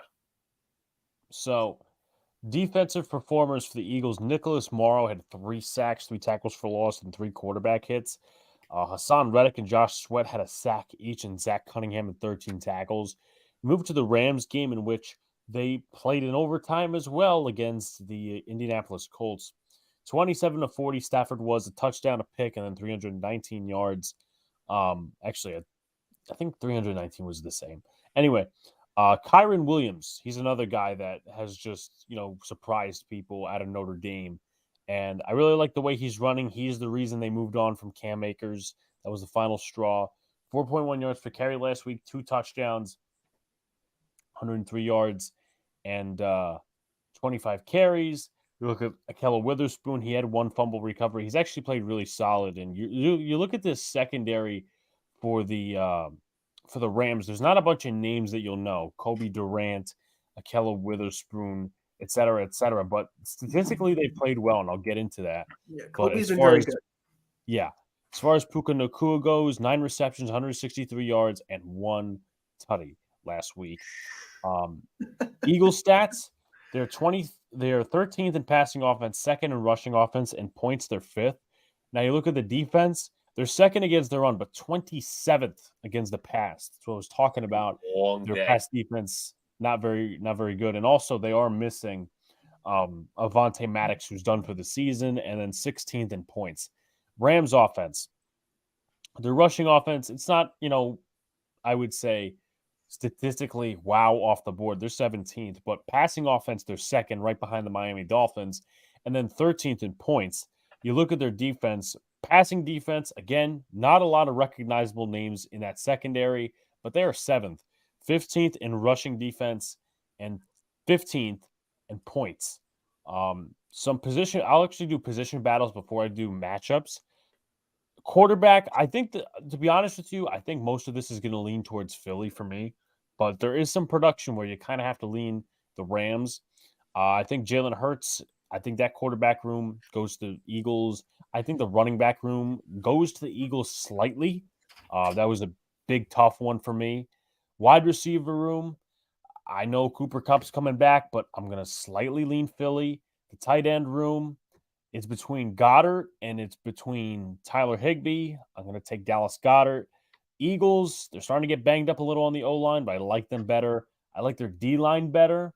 I know Aaron Donald is the main focus on the D-line for the Rams, but Jordan Davis and Fletcher Cox when healthy, and then, of course, Jalen Carter, who could forget, and then Brian Opportune Timing has the Georgia hat on. So now you look at the inside linebacker room. Zach Cunningham has played well for the Eagles, but also you have to make note of the way this team, meaning the Rams, are playing. It's actually a little bit tough for me. I might lean Eagles here too, compared to the up the middle of Ernest Jones and Christian Rosebohm. Then you have the secondary. Production-wise, I'm going to lean in the Rams' direction here because Keller Witherspoon has been really good in coverage. And then special teams, I will lean Philadelphia. So I'm going to obviously ask if you guys have any input at the moment, and then I'll go into top matchups. I'll let Luca go first. You're asking for my thoughts on the game. I think this is going to be one hell of a shootout. Shouts to Potato. You mentioned the Eagles' defense with the passing. They struggled mightily against the Commanders. They even let up that game-tying drive. I was watching it last week while I was on the way to the stadium. I think Matt Stafford, I think Cooper Kupp, I think Tyler Higbee, and I think Puka Nacua will have a field day against this Eagles defense. Now, the Eagles have where do the Rams rank in rushing defense, Alex? Can you help me out there? The Eagles' rushing defense, they rank second. Oh, I was talking about the Rams defense. I'm sorry. Oh, Rams rushing defense? Yeah. 15th. Yeah, that's why it's going to be shootout, in my opinion, because the Eagles have such a multifaceted rushing attack. Kenneth Gainwell, Boston Scott, DeAndre Swift, Jalen Hurts. They have all these different guys who could rush the football and run it accurately, and the Eagles have such a good O-line that, anybody could run through it. And that's what makes the offense so great. Starts in the trenches. But to me, it's going to be it's shootout central. Stafford's going to have a great game. As I said, the Rams offense is going to light them up one hell of a day, but the Eagles are not going to be far behind. Okay. Also, real quickly before Brian gives his thoughts, shout out to Potato. He actually used the "Let Brian Bake" emoji. I'm on a good roll today, man. Listen, man, I'm flying. I'm happy. So, my quick thoughts on this.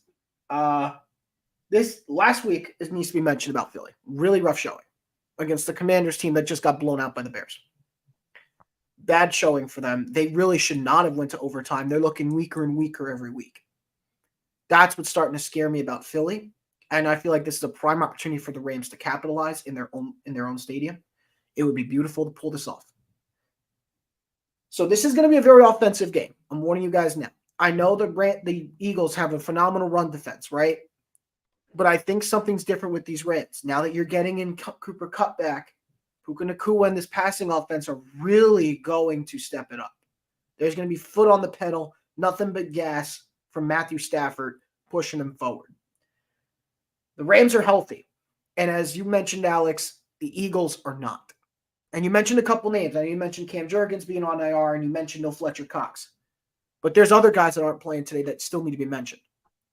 Tui Pelotu's not playing. And he has had a very good season up to this point. Very impactful for them. So him not playing today, huge loss. And another guy to mention as well, Sidney Brown, the safety. He is not playing, and that's a big loss in their secondary. He's had a solid year. And then add on to that, Rashad Penny's still out. He's still not playing for them. They could probably survive with Gainwell and Swift, not a big deal. But still, it's another running back that they could have used that could help them, spread things around, put the Rams on their toes, and they lose that aspect of their offense. That's how I feel about that. But again, this is something that I feel could be very competitive. This is a matchup between two top 5 offenses, in case you guys don't know. This is two top 5 offenses here. Rams, second best passing offense in the league. Eagles, second best rushing offense in the league. The difference that is going to come to be whose defense is worse. Because in terms of run defense, you guys already mentioned the Rams' run defense is like 15th in the league. They're middle average. They're not anything to write home about. And the same thing can be said for the Eagles' pass defense. It's middle of the pack, maybe worse. And the Rams' passing attack has been so lethal despite their record. And the Eagles' running offense has been a nightmare to cover. So this is where things come down to. It's going to come down to that defense. Can somebody overperform and make up for it and be able to have a strong showing that's out of nature? That's what you're looking to see. And I think I'm more likely to see that from the Rams today than I am with the Eagles. I actually still think Sean McVay is a better coach than Sirianni. I stand by that. Okay. And I want to see that on display today. I think it'll be a very good game. It'll be a very close game. And I think it'll be an offensive game. All right. So top matchups, I'm looking at Cooper Kupp coming back versus Darius Slay. Slay in coverage, he's got an interception on the season. He hasn't been good. Coverage has to be better, as Brian notes. 70% completion allowed, 2 touchdowns, 231 yards, and a passer rating at 100.8. Correct. I'm also looking at the next matchup, which is Puka Nacua versus James Bradbury. Nacua, 501 yards. That's fun. That's rough. Puka's getting 100 plus, guys. It is Puka's rough. getting 100 plus today. 501 yards, touchdown the season, 39 catches. James Bradbury. The thing with Bradbury is, and I think Panthers fans know this, I think Giants fans know this, he's a 1 year great, 1 year not so good. Giving up a completion, and this is limited because, again, he was out of game, 66.7 completion percentage allowed, 114.9 passer rating, 85 yards, and a touchdown. That's scarier. He missed a game, and it's still more yardage than what Slay gave up. That's scary. That's not good. Well, actually, Slay has given up more. I thought you said that he had – I thought that sounded like you said Bradbury had more yards allowed. Well, the passer rating is higher. Okay. All right. So the passer rating is higher. What was the yardage comparison? What did you say Slay had? 85 for Bradbury and 231 for Slay. Oh, I thought I heard like 500 yards. I don't know where I heard that.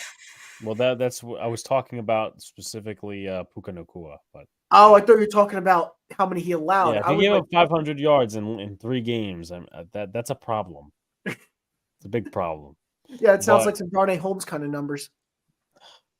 Well, Darnay Holmes, not necessarily. He just likes to grasp the jersey and the Yeah, yellow. all he does is hold. Just take the Julian Edelman advice. Make sure to wear the colored gloves of the team you're facing. So you blend in with the jersey. But Aaron Donald versus Sua Opeta, I'm looking at that matchup. Donald has 2.5 sacks on the season. Alaric Jackson versus Josh Sweat. He has 2.5 sacks on the season. Rob Havenstein, who's been a solid tackle for the last few years for the Rams, versus Hassan Riddick, who has 1 sack on the season. Whether it's going to be Brian Allen or Coleman Shelton versus Jalen Carter, who has 1.5 sacks on the season. And then I'm looking at Akella Witherspoon versus Devonta Smith or A.J. Brown, whichever he goes up against. Akella Witherspoon, completion percentage allowed. He's played in the 4 games too, so this is not some limited sample size. 35.3 completion percentage allowed. That's really, really good. After coming over last year, what was it? He was with Pittsburgh, didn't have the greatest experiences. 100 yards given up and a passer rating of 31.5. I mean, those are some really solid numbers for Mr. Akella Witherspoon, who was a 49er. He was with the Steelers. So anyway, I think we could start bouncing into predictions. I'm going to start, and I'm going to say that Matt Stafford is the leading passer at 320 yards, 2 picks, and a touchdown. Okay. I'll let Brian go first. I'm going first? Yes. Okay. All right. I know I've been forcing you to go first a lot. So this is a tough matchup. A couple betting odds for you guys to be aware of as well if you're going to bet this game. Got 4 or 5. Philly is at a -4 spread. They're favored in this game. I'm personally telling you right now, the Rams are winning this game. And the over-under is 50.5. And this is what I said is going to be an offensive game. And I'm telling you now, The Rams are going to find a way to win this. They're going to give Philly their first loss of the season. There's always a game where you think a team is so dominant, there's not a way they could lose, that they got things under control, and then things start to go wrong. This is that game for Philly.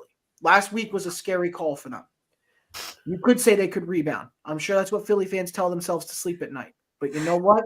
Here with the Rams, I like what's going on. I like the pressure they're building. This is a team right now, the way they're building and they're performing, they could sneak in as a wild card. And I like them a lot in that aspect. They're a sleeper team that could do a lot of damage to you, just like that. So I got the Rams winning this one. If I was to give a score prediction, it's going to be high scoring. I'll say 35 for the Rams, and the Eagles will keep it close, and they will have 34. It is going to be a 1-point game, 35-34.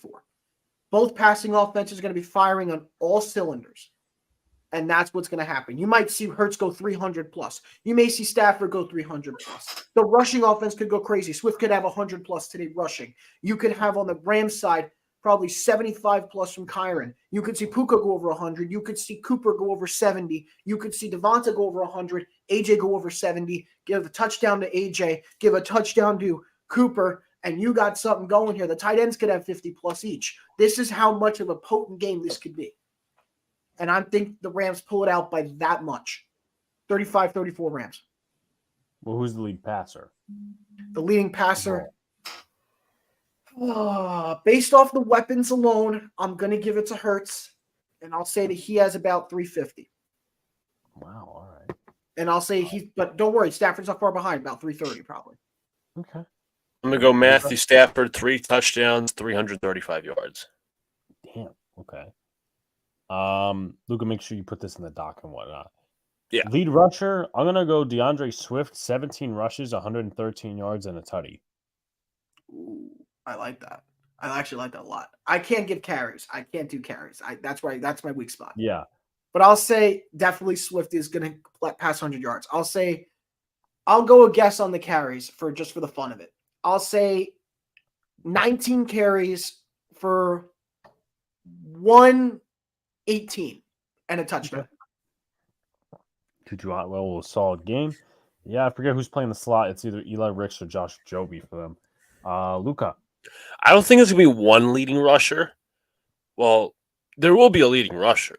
It's just I think the Eagles will have, like, guys with big chunk games. Like Boston Scott could have, like, I don't know, 4 rushes, 53 yards. Jalen Hurts could have a big chunker. Same thing for Kenneth Gainwell. I think DeAndre Swift will be the leading rusher, no doubt.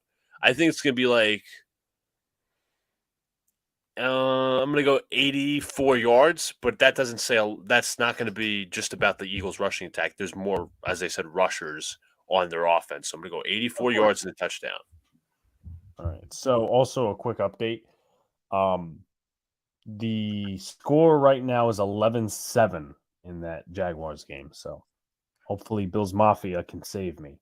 And Brian too, because Brian also picked the Bills. Moving to lead receiver, I still have Puka Nacua, 9 receptions, 107 yards, and a touchdown. Ooh, okay. I think Devonta Smith is going to be the leading receiver today. Okay. I'll say he's going to have 115, no touchdowns, but it'll be on like 8 catches. Okay. Luca? Like what I said about the Eagles rushing attack, I think the Rams have a lot of weapons on offense with passing. So I'm expecting some big chunk games. I mean, how could you not pick Puka Nacua? I mean, Cooper Rush is a very good second option. I'm going to go Nacua is going to grab 6 receptions for 85 yards and a touchdown. Okay. That's fair. It's very conservative, but I'll take it. Okay. Lead tackler. I'm going to go Nicholas Morrow, who had 3 sacks. Who has 3 sacks in the season. I'm going to say 9 tackles. Oof. Let's see. And this is for tackles, you said, right? Just tackles. Yep, lead tackler. Let me see what I can find for tackles, because this is, again, I was not prepared for the tackle. Cunningham is a guy you could go with. I'm looking at he's the lead tackler so far for the season. I'm going to take a look at the Ernest Rams. Jones I think is the one. Rams will get more 42. tackles. Who? I think the Rams will get more tackles on this one. Let me see if I can get a good name here. Let's see who can really pop out today. You know what? I got one for you. This one you probably won't know. I'm thinking it's going to be the inside linebacker, Ernest Jones. Mhm. Yeah. I think Ernest Jones will be the leading tackler today. Inside guy. He's going to be the guy plugging in the run gaps to take down guys. He'll be the one to be leading tackler. Luca. Zach Cunningham, 8 tackles. Okay. Oh, I forgot the Lead number. sacker. I got Josh Sweat at 1.5. Ooh, I like that. I like that. I don't think Aaron Donald will be a leader. I think he could get a sack today, though. I definitely do think so. And I think you're right again. It's probably going to be Philly getting a couple sacks. If it's anybody, ooh, I could get bold on this. I could get really bold. Ooh. How about this? I'm thinking Jordan Davis leading sacker today, a sack and a half. Okay. Davis has been a really good run stopper so far, but I can expect him to probably get a sack today at minimum. I'm saying a sack and a half, though. Sack and a half. I'm not going to go against the grain. I'm going to say Aaron Donald gets about a sack and a half. Okay. So he's going mainstream. I'm on there. All right. We already know Brian's final score. I'm going to go to my final score.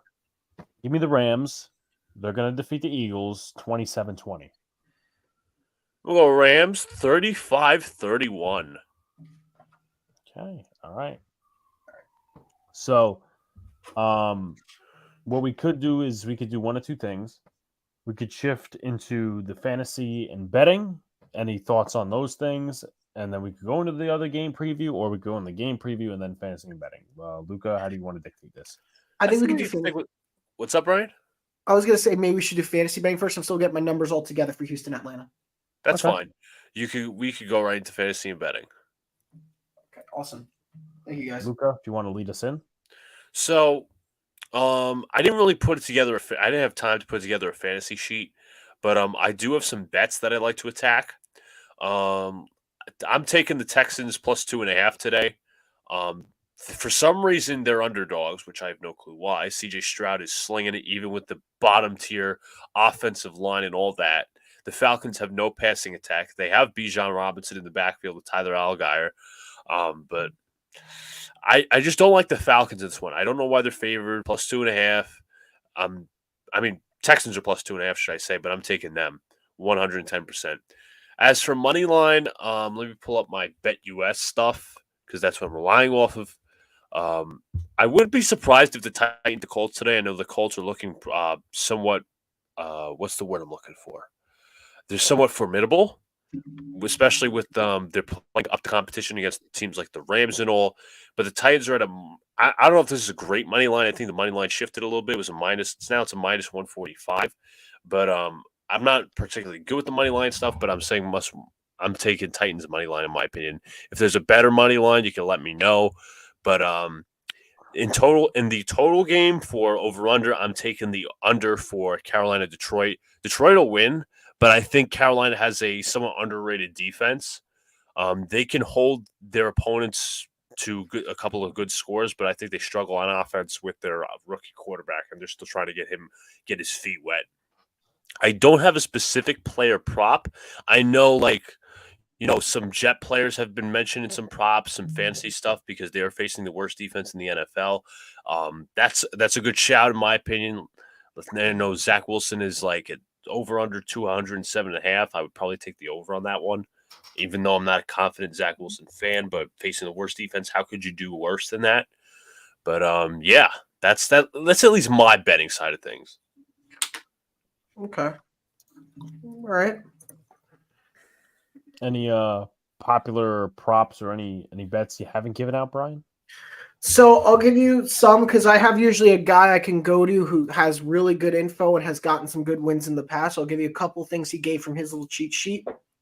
So he's got a couple flyers he's out with, but there's some data duels. So I'm sure you guys will be watching the two major late window games, which will be the Chiefs Vikings and Eagles Rams. So let's stick to those side because I don't think I gave any bets for that one really severely. So let's take a look at the Eagles and Rams since that's what we were talking about earlier, right? Yeah, Eagles Rams. Okay. So far this year, this is what the passing has looked like. So overall, Hurts has thrown for significantly less yards than Stafford has all year. Stafford's thrown on average for 307 yards a game.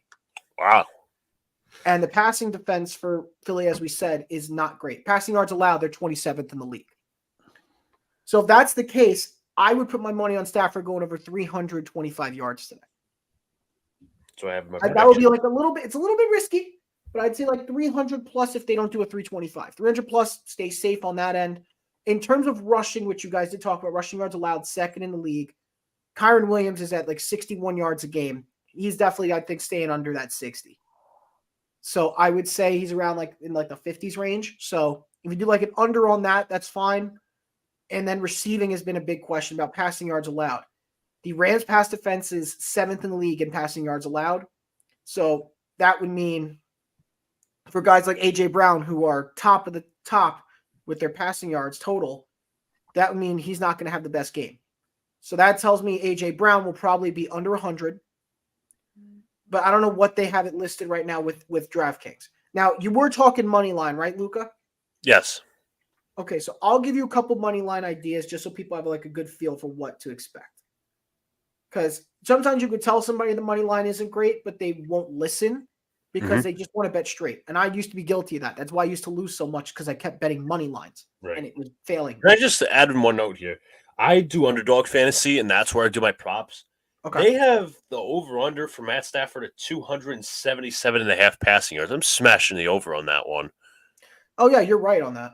I mean, here's some other ones. So I'll tell you guys like what money lines look very attractive right now, personally to me.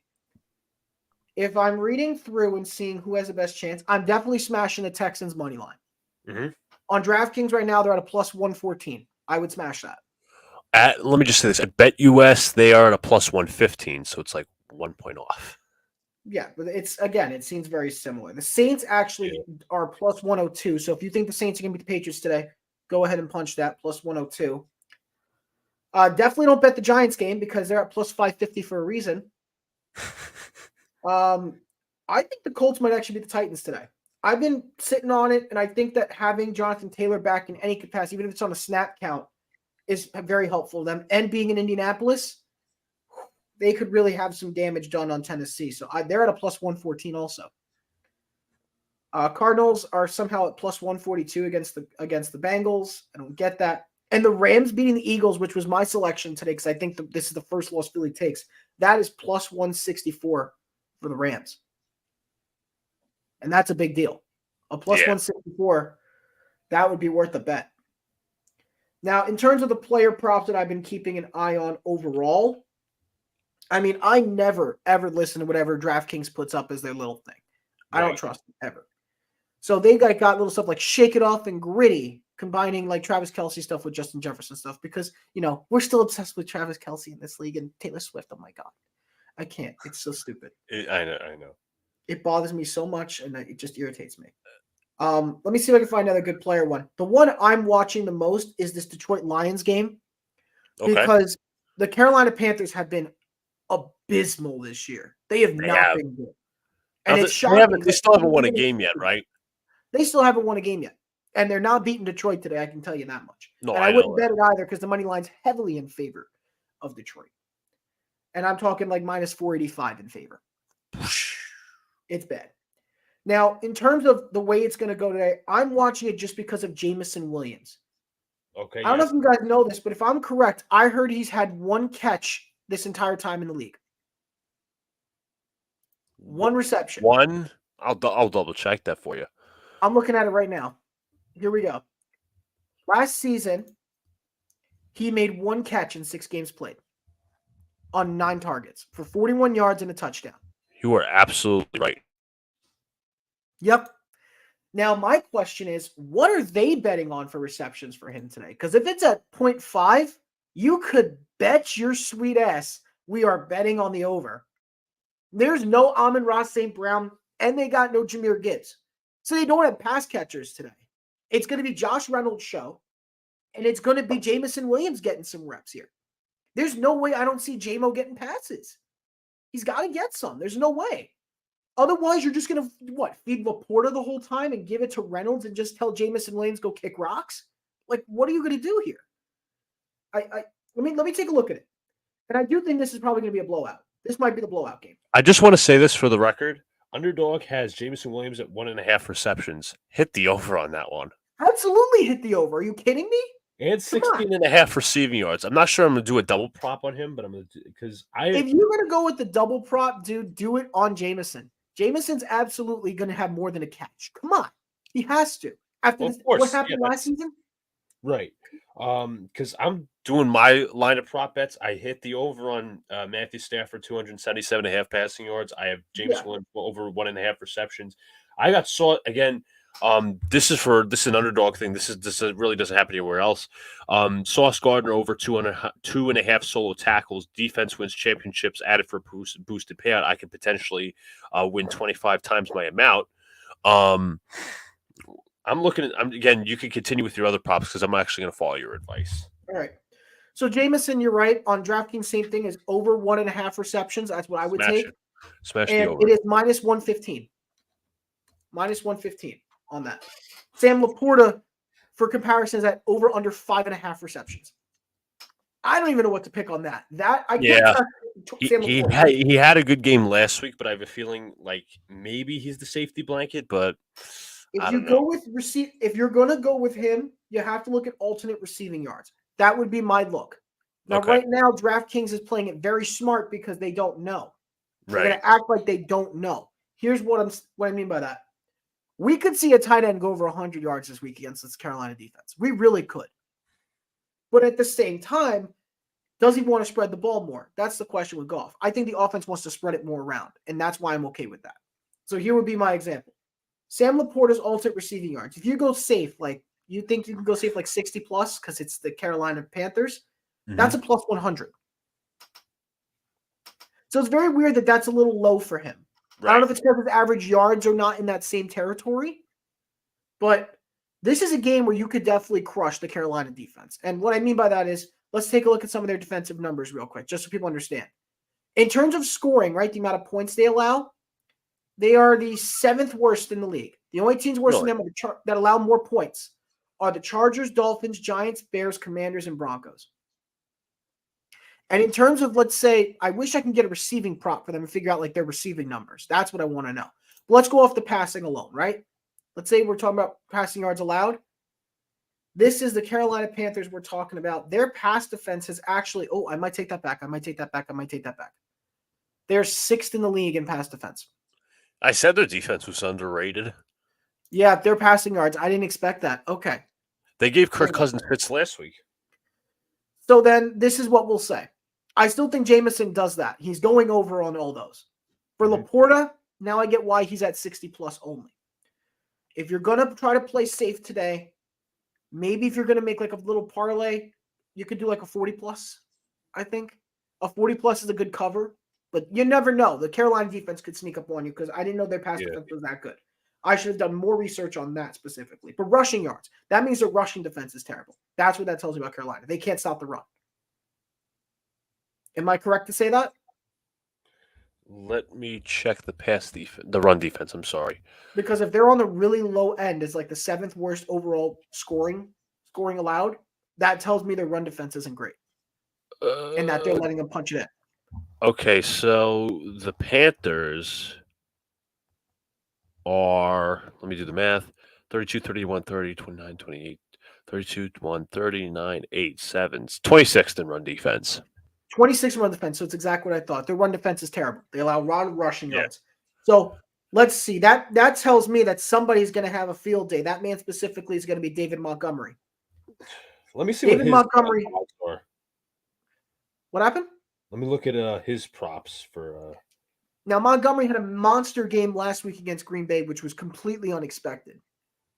And now here he is trying to go back-to-back now as the only back in the backfield. The only person who would get attention would be Reynolds. And Reynolds is even listed on DraftKings for alternate yards. So for alternate yards, if you were to go 40 plus on Montgomery, this is how confident they are. It's minus 2,000. Yeah. And his over-under, you don't hit positive for alternate rushing yards, so you hit 90 plus. Yeah, they have him here on underdog, 82.5 rushing yards. So then if you're going to do alternate, you don't trust it, go with the 80 plus. It's minus 145. If you're going to make a big parlay for this game, that would be what I watch. Now, passing defense is what I'm concerned with. I'm focusing on this game specifically. This game. Because this is the one that I think could be a really good one to watch. Now, let's look at, in terms of the defense here, their passing defense, who allows some passing yards, good amount. So Carolina likes to put people in a chokehold here with this. So in terms of their passing props, Bryce Young is at over under 212 and a half. Mm-hmm. And Jared Goff is at 243.5 over under. Now, he has been a good passer this year, don't get me wrong, but 243, that's a little crazy to me. Right. When the Panthers have allowed 177 a game. Yeah, that's rough. That's a rough one. You'd have to tell me that Jared Goff is going to blow him up. And I don't know if that's necessarily the right thing to say here. Now, if you're telling me touchdowns, he'll probably get a couple passing. Yeah, he'll get like 2, I think. So I'll say if you're really confident that he'll get the touchdowns, you can go with the over, which is 1.5 for him. And if you're confident that Bryce Young is going to do nothing today in the passing game, bet the under, which is, oh, no, maybe not. For passing touchdowns, Bryce Young, if you do the under 1.5, it's minus 280. They really don't think he's going to throw a touchdown today. And in terms of the yards per game allowed by Detroit, they're middle of the pack, actually. I also want to say real quick before you dive into that, they're like, I've seen like the analysts put up like, do not start Miles Sanders today because the Lions have the best run defense in the NFL. So they're going to have to, like, Bryce Young, for anything to happen on the ground, it's going to have to be, I'm saying, if there's anything that has to happen through scoring, it's going to have to be Bryce Young throwing the football. Absolutely. And I'll tell you now, in terms of teams defensively allowing scoring, Detroit is at, like, let's see, 3, 4, 5, 6, 7, 8, 9, 10, 11, 13th in points per game allowed. So that's a number to consider. And I told you about where the Panthers stand on that. So if they're on the lower end of it and their average is like 20.8, so like 21 points a game, we'll say here, that means somebody's got to score a touchdown here for Carolina, and it'll probably be on the passing side. So saying over 1.5 wouldn't be too much of a risk, but I also don't love it, that decision. Now, in terms of passing yardage, we did talk about this already. Passing yards a game for Detroit would be 219.8. So to have Bryce Young at over 12.5 is a lot to ask. Yeah. I'm saying if you're going to bet this, take the under on Bryce Young or do alternate yards. But I don't think alternate yards would be helpful. If you're going to do Jared Goff alternate, it's rough. You would have to do an under. It's tough. I'd say if you're going to bet this, go under on Jared Goff's passing yards, and I would say go under on Bryce Young's if you're going to do that. This now. Bryce Young, I almost never see this. They actually have a little bit of a prop on a completion percentage, 68.3% completions. Is that under? Yeah, that's what I'm thinking. I'm going under. He's not going to look good today. I'm going to be honest with you. Passing and rushing yards combined. That's a good question. Combined, what does Bryce Young have? His over-under is 225.5. That's tough. That's 2 pass attempts. Maybe pass attempts is easier. Let's take a look at Jared Goff's pass attempts. That's who I'm watching more than anything else for this game. Jared Goff. For Goff, his passing attempts right now, he's attempted 131 this season, and he's played in how many games? He's played in 4 games. So let me get a calculator out. Calculator, thank you. 131 divided by 4 is 32.75. So just under 33 attempts a game. The over-under is 30.5 today. It is 30.5. So the question is, how many did he throw in each of these games? In every single one of the games he's played this year, except for Green Bay, shockingly, he threw the ball over that amount. 33 against Atlanta, 35 against Seattle, and 35 against Kansas City. For some reason against Green Bay, he had his lowest of the year, which was 28 attempts. Don't you think that was because of the running game, though? The running game got off its feet. Yeah, and now your question is, can the running game get off its feet against Carolina? And more than likely, it will. 26th best run defense. So I would be slamming. In my opinion, I would go under. I would probably go under on that too. So if you're going to be smart here, you could go minus 105 on under 30.5 attempts for Jared Goff. And because the run game will be established. But again, it wasn't by much. 28 attempts last week. 28. So you got to be careful of that as well. And remember, a spike into the ground is a pass attempt. If they have to clock down, that counts as an attempt. Yeah. So be prepared for that. If they have to run, if they're doing like a kneel situation, if they're trying to stop the clock and they're in a panic situation. Yeah, hurry up situation. Yeah. Now, Bryce Young is my better question. I want to see what Bryce Young's looking like for today. Let's see his passing attempts so far. He's attempted to throw the ball 103 times. The most he's thrown is 38 times. And that was against Atlanta in the opening week. Since then, it's been on a downhill trend. He did miss 1 week. We do remember that. He missed week 3. Andy Dalton played. And then he came back and threw 32, and it's continued to go lower. Today, it's over under 31.5. Now, the Lions have the best run defense in football, so you could probably take the over on that one. You might be able to, yeah.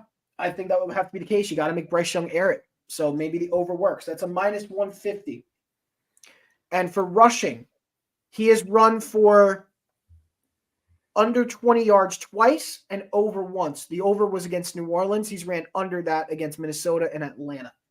So let's see what his rushing yards prop is, because he's got one. Over under 9.5 against the Lions. And it's funny because you got to count the sacks in that. You got to count them. The sacks count as lost rushing yards if he starts running. So I don't know if I would bet that. I'll give you a better one since we're talking run. Montgomery's at over under 82.5. I'd rather do an alternate on that for rushing yards. For that, for Monty, I'll say 60 plus. If you do a parlay, do a 60 plus on that as well. Okay. And that's it. That's all my advice specifically for that game. I'm going to leave it at that because I think that's the game to bet today. That one's going to be interesting, but there's a lot of opportunity there. Okay. All right.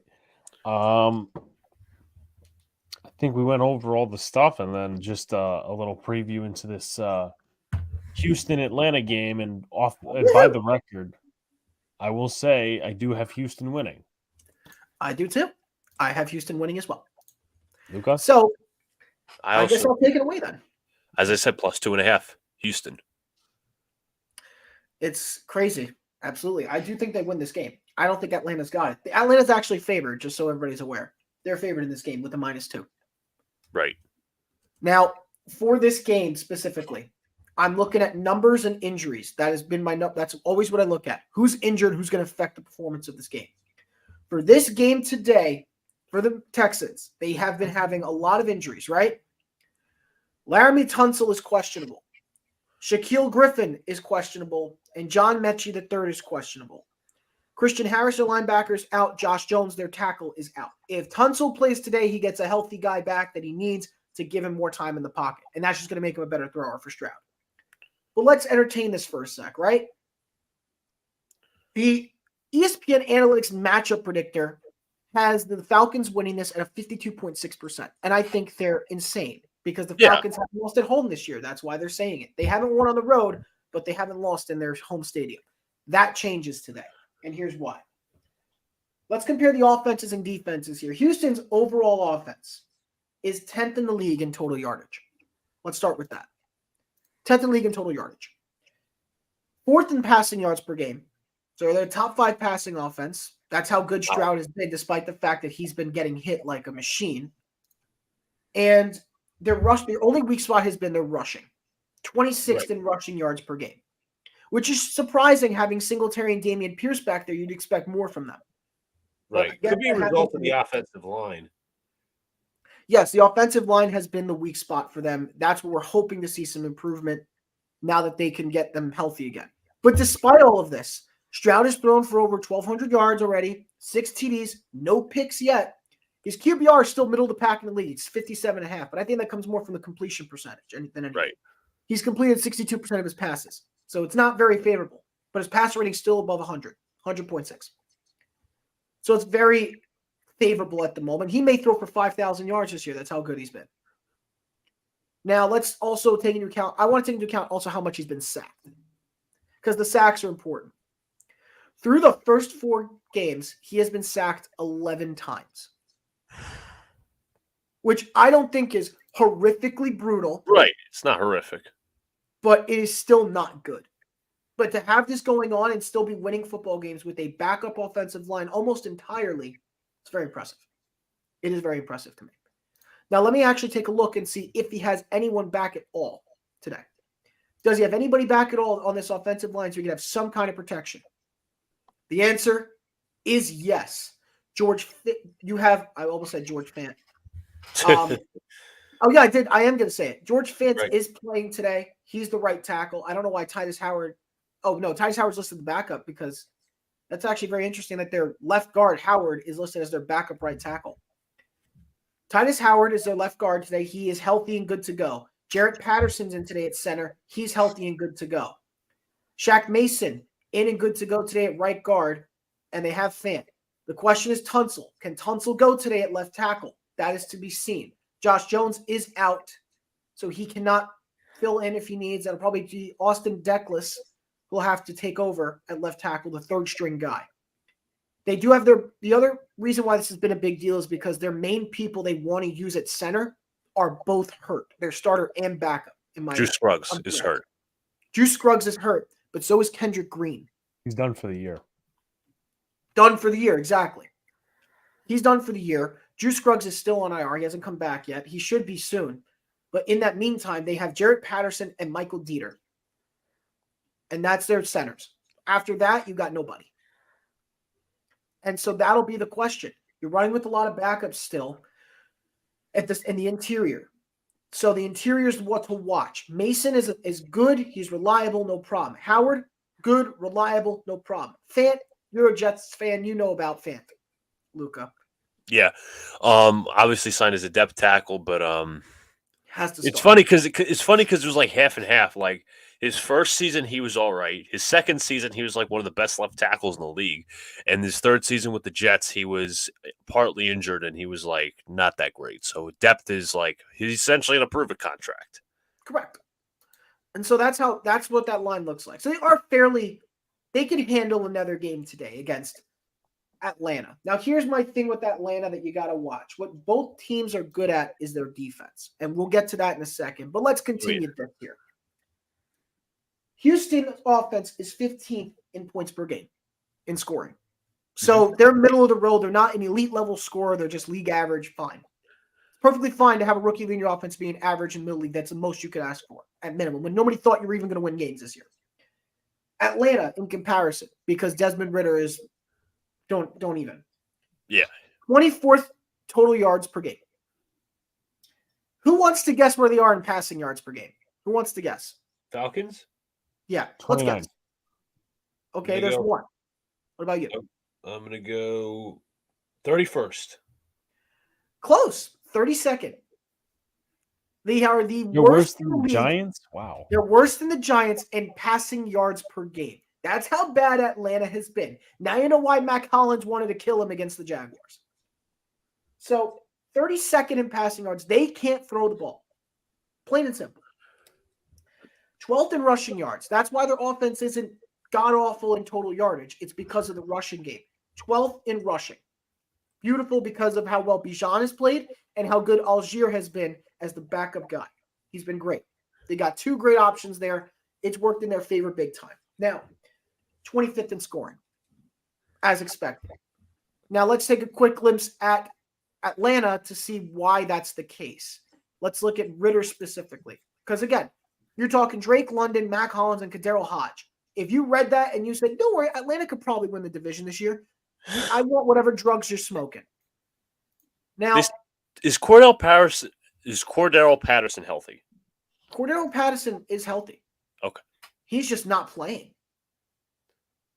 He's just a kick returner, not even a punt returner, just a kick returner this year. They used him on offense, though, like in the last 2 years. He's now third on the depth chart at running back. He's behind Algier and he's behind Robinson. Now, here we go with Desmond Ridder's numbers. This is what I didn't want to have to do, but we're going to have to.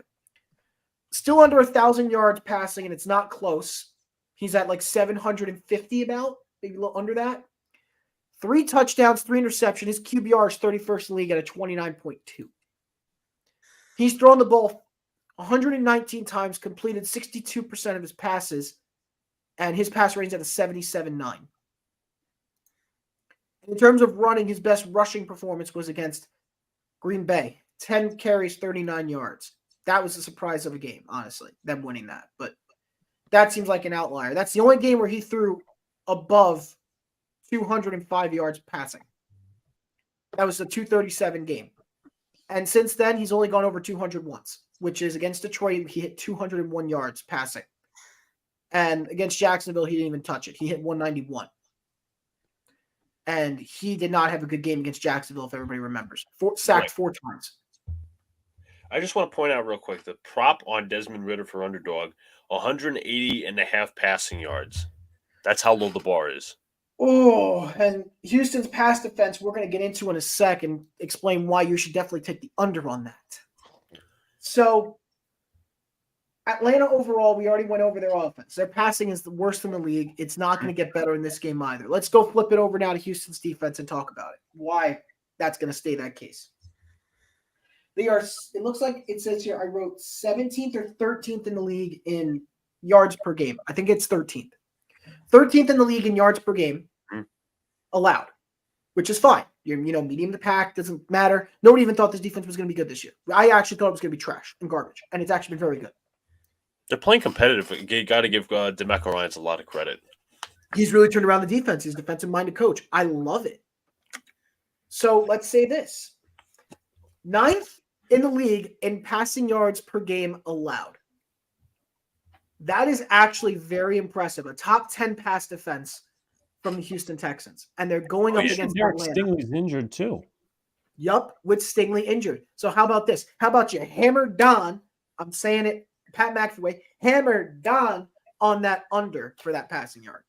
181. I'll say this, Brian.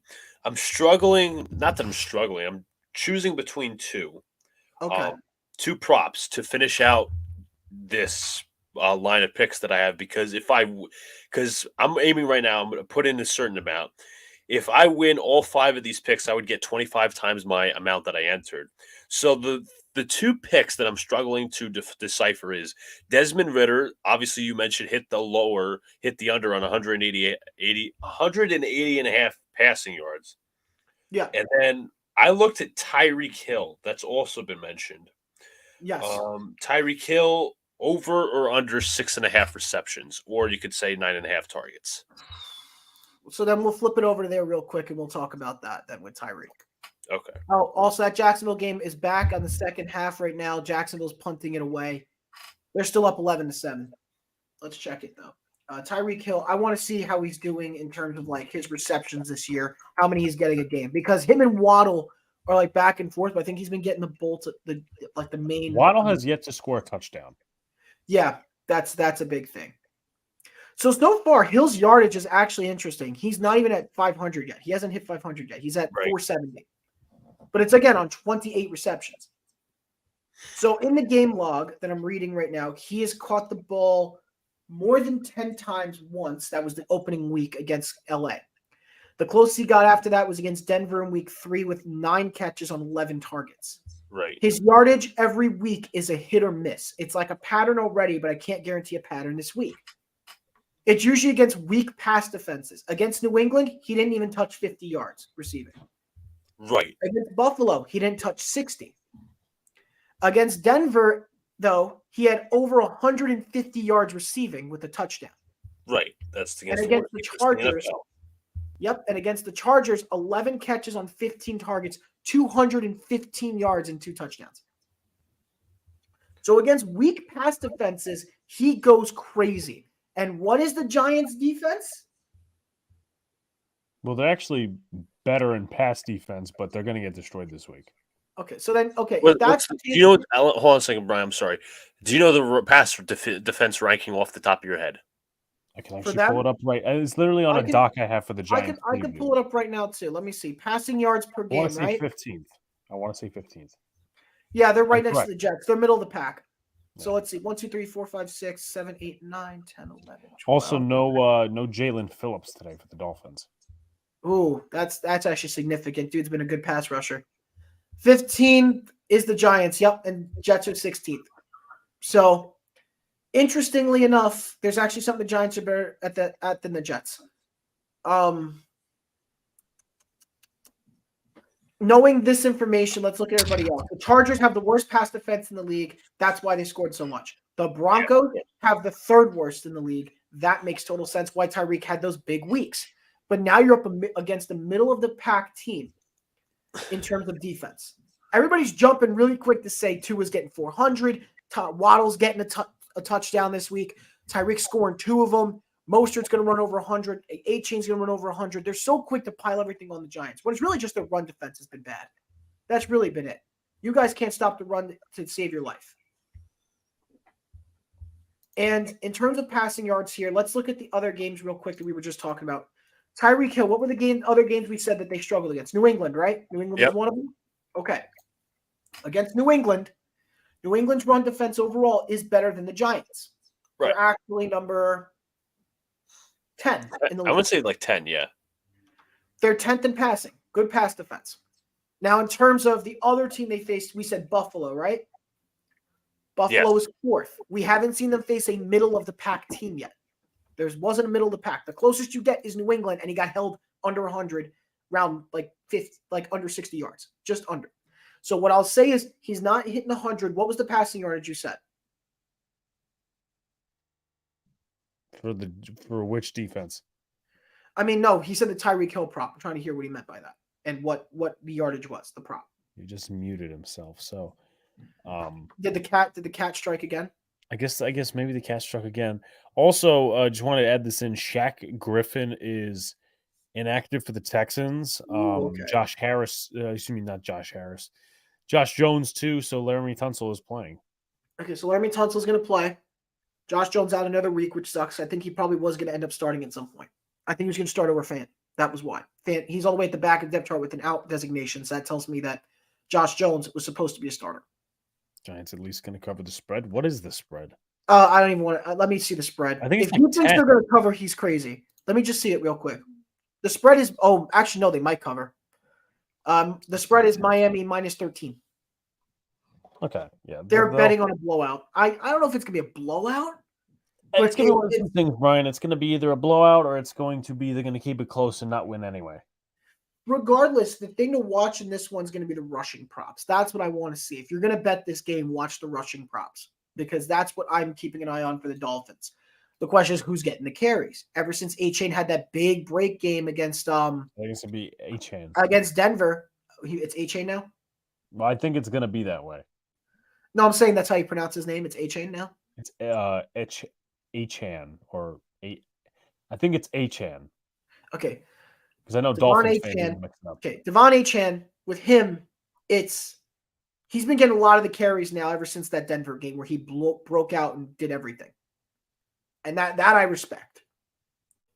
But now, how does that affect into this week? He had a better week than Mostert last week. He had better yards per carry than him. He got more carries than Mostert, and he played better still. So maybe that trend continues this week. And if that is the case, maybe he goes over the yardage. I mean, the guy's averaging over 10 yards per carry right now. That's how good a Chan has been. And I'm talking like his yards per carry is 11.4. Yeah.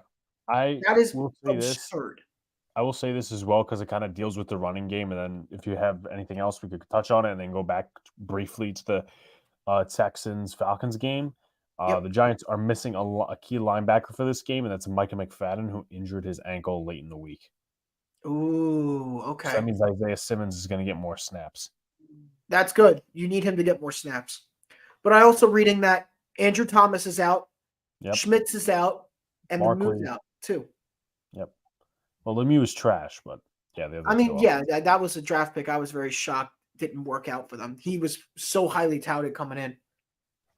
I felt bad. And I already have a feeling that Barkley is inactive today, for what I know. Barkley's inactive. He's not going to play. Called it.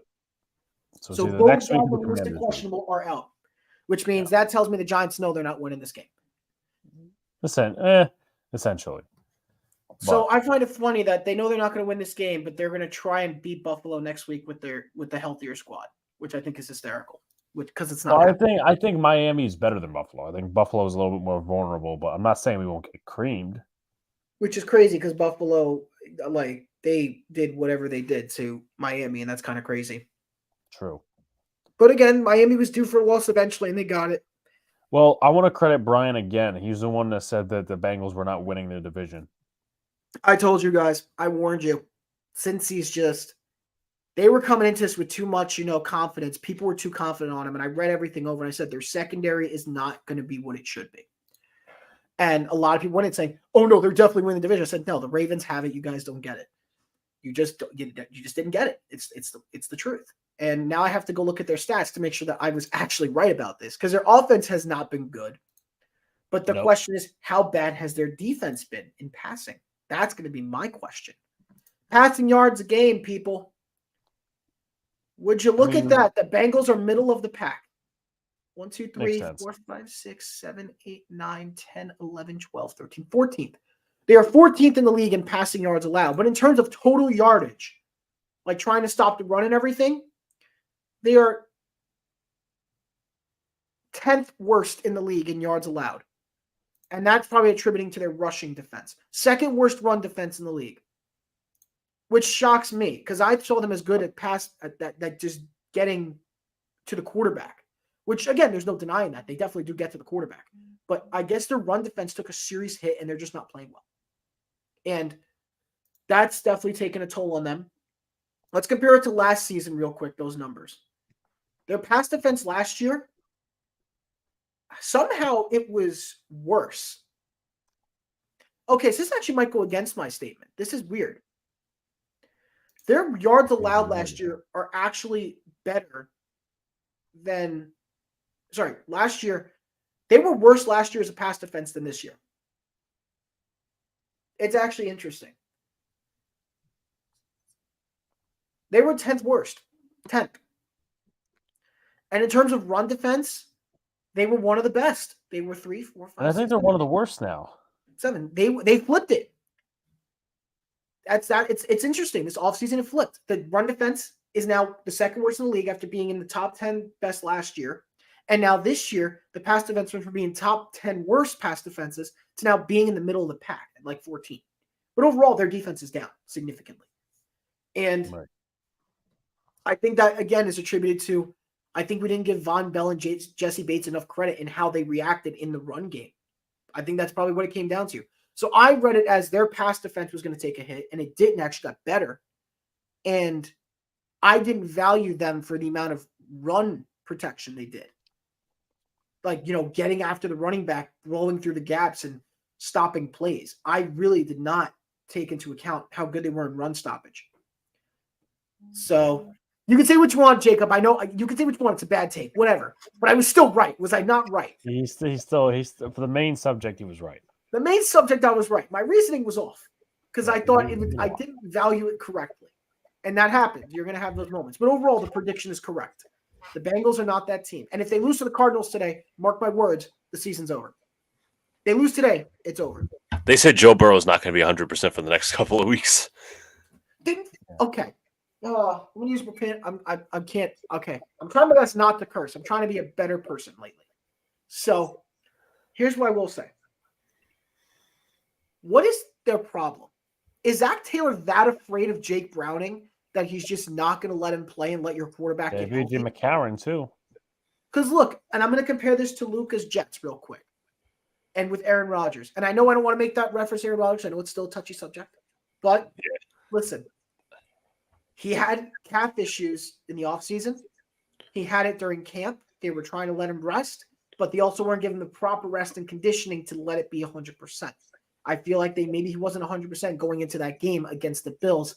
And they say, if you got a sensitive, aggravated calf injury and you make it worse by playing on it and you take a bad hit, that's an ACL. I mean, that's an Achilles right away. Yeah.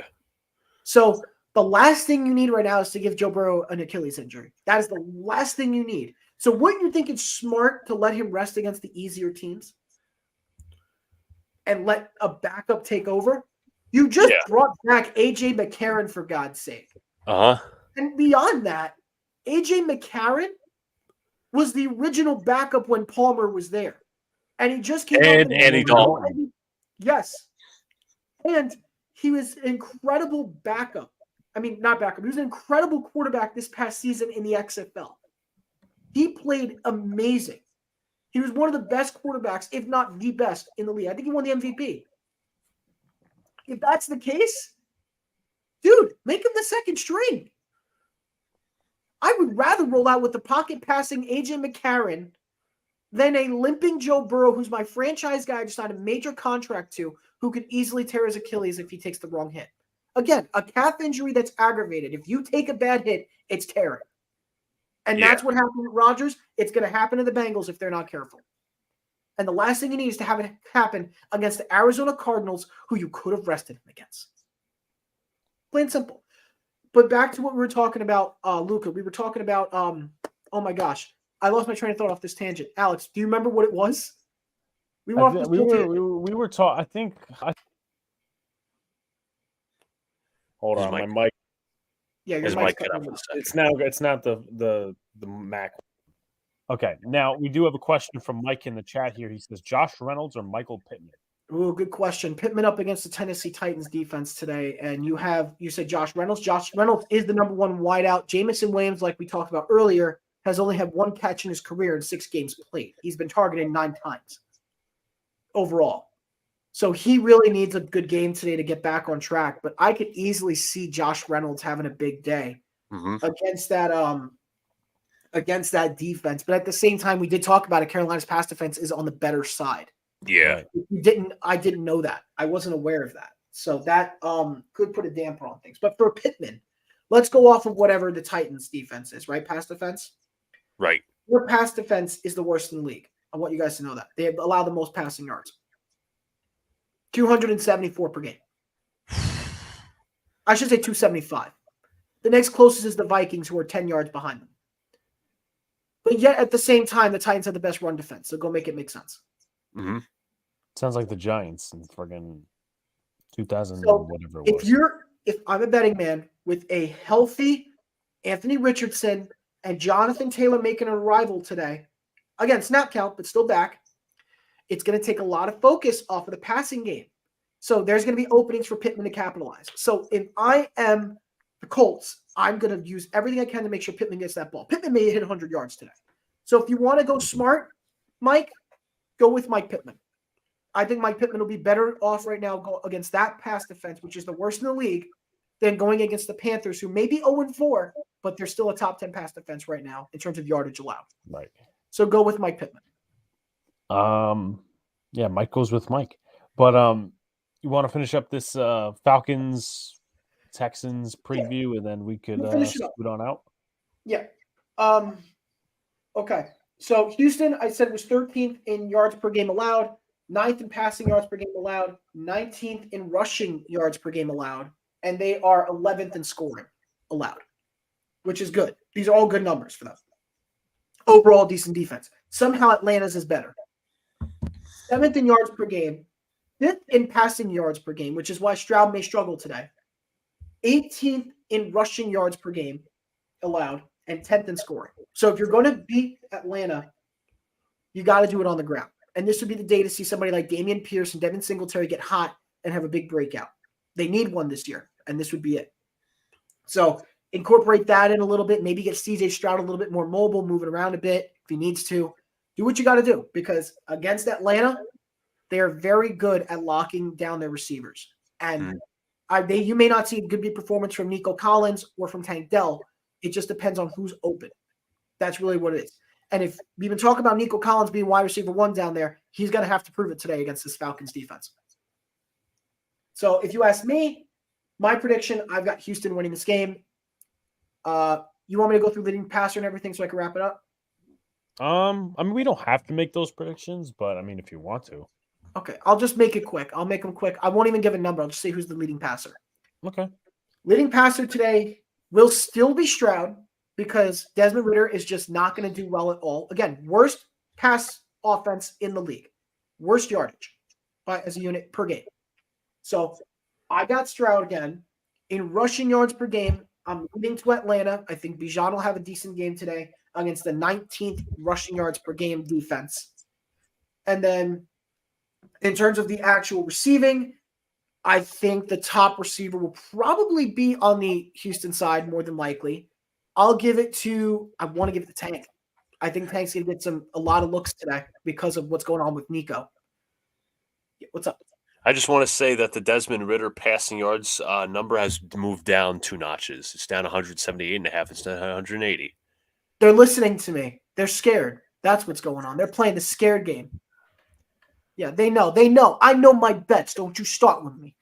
I've had some good weeks, man. I've hit on like 1,200 flyers, like plus 1,200s. So I'm really in a good spot.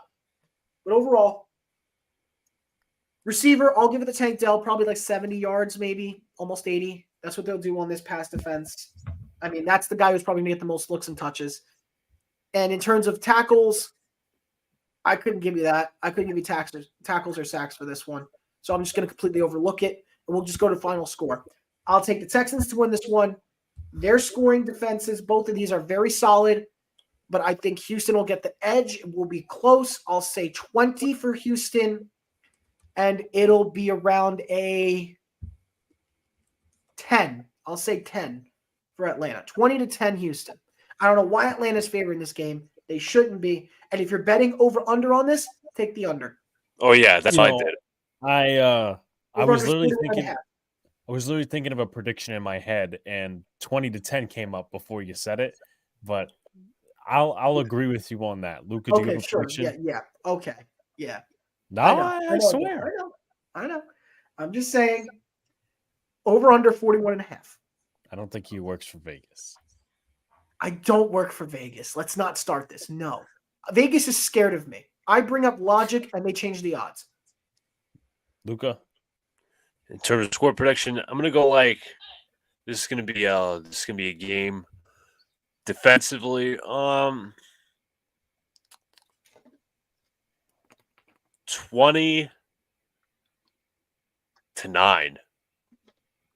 Oh wow, not even a touchdown. Not even. No. Or a touchdown and the kick is no good, which is See, here's an interesting thing. I'm looking also at Fantasy Pros. They're selecting the over for 175 passing yards for Desmond Ridder. Okay. Which is 190. Stephon Diggs is reportedly getting heated on the sideline. According to I can't get the ball. I'm mad. Yeah, that sounds. I saw that. I saw that. I actually I saw it a couple of minutes ago. He had his tablet. He was looking and he smacked it like this and walked. So you had a away. brain moment. Yeah, he didn't like throw it on the ground. He was like, there you go. Stephon Diggs to the Houston Texans confirmed. Okay. Why not tight end? But listen, I wouldn't be surprised. Houston's really in a good spot. I like them a lot now. They've impressed me. D'Amico Ryans is doing a great job down there. Luca, final thoughts. Just loading up my props and stuff. I'd like to thank Brian for coming on the show as always. Can't wait for this NFL Sunday. Obviously watching the Jags and Bills game. But you know what? Let's hope for the Jets, and hopefully they pull off a victory here against the Denver Broncos. Must win. Brian, final thoughts. Give me 1 sec. I can talk with the mic off. I'm just going to leave my Joe Burrow balding image here because that's how much he is, really aging, dealing with what's going on in Cincinnati. Because, again, Cincinnati, not a good team.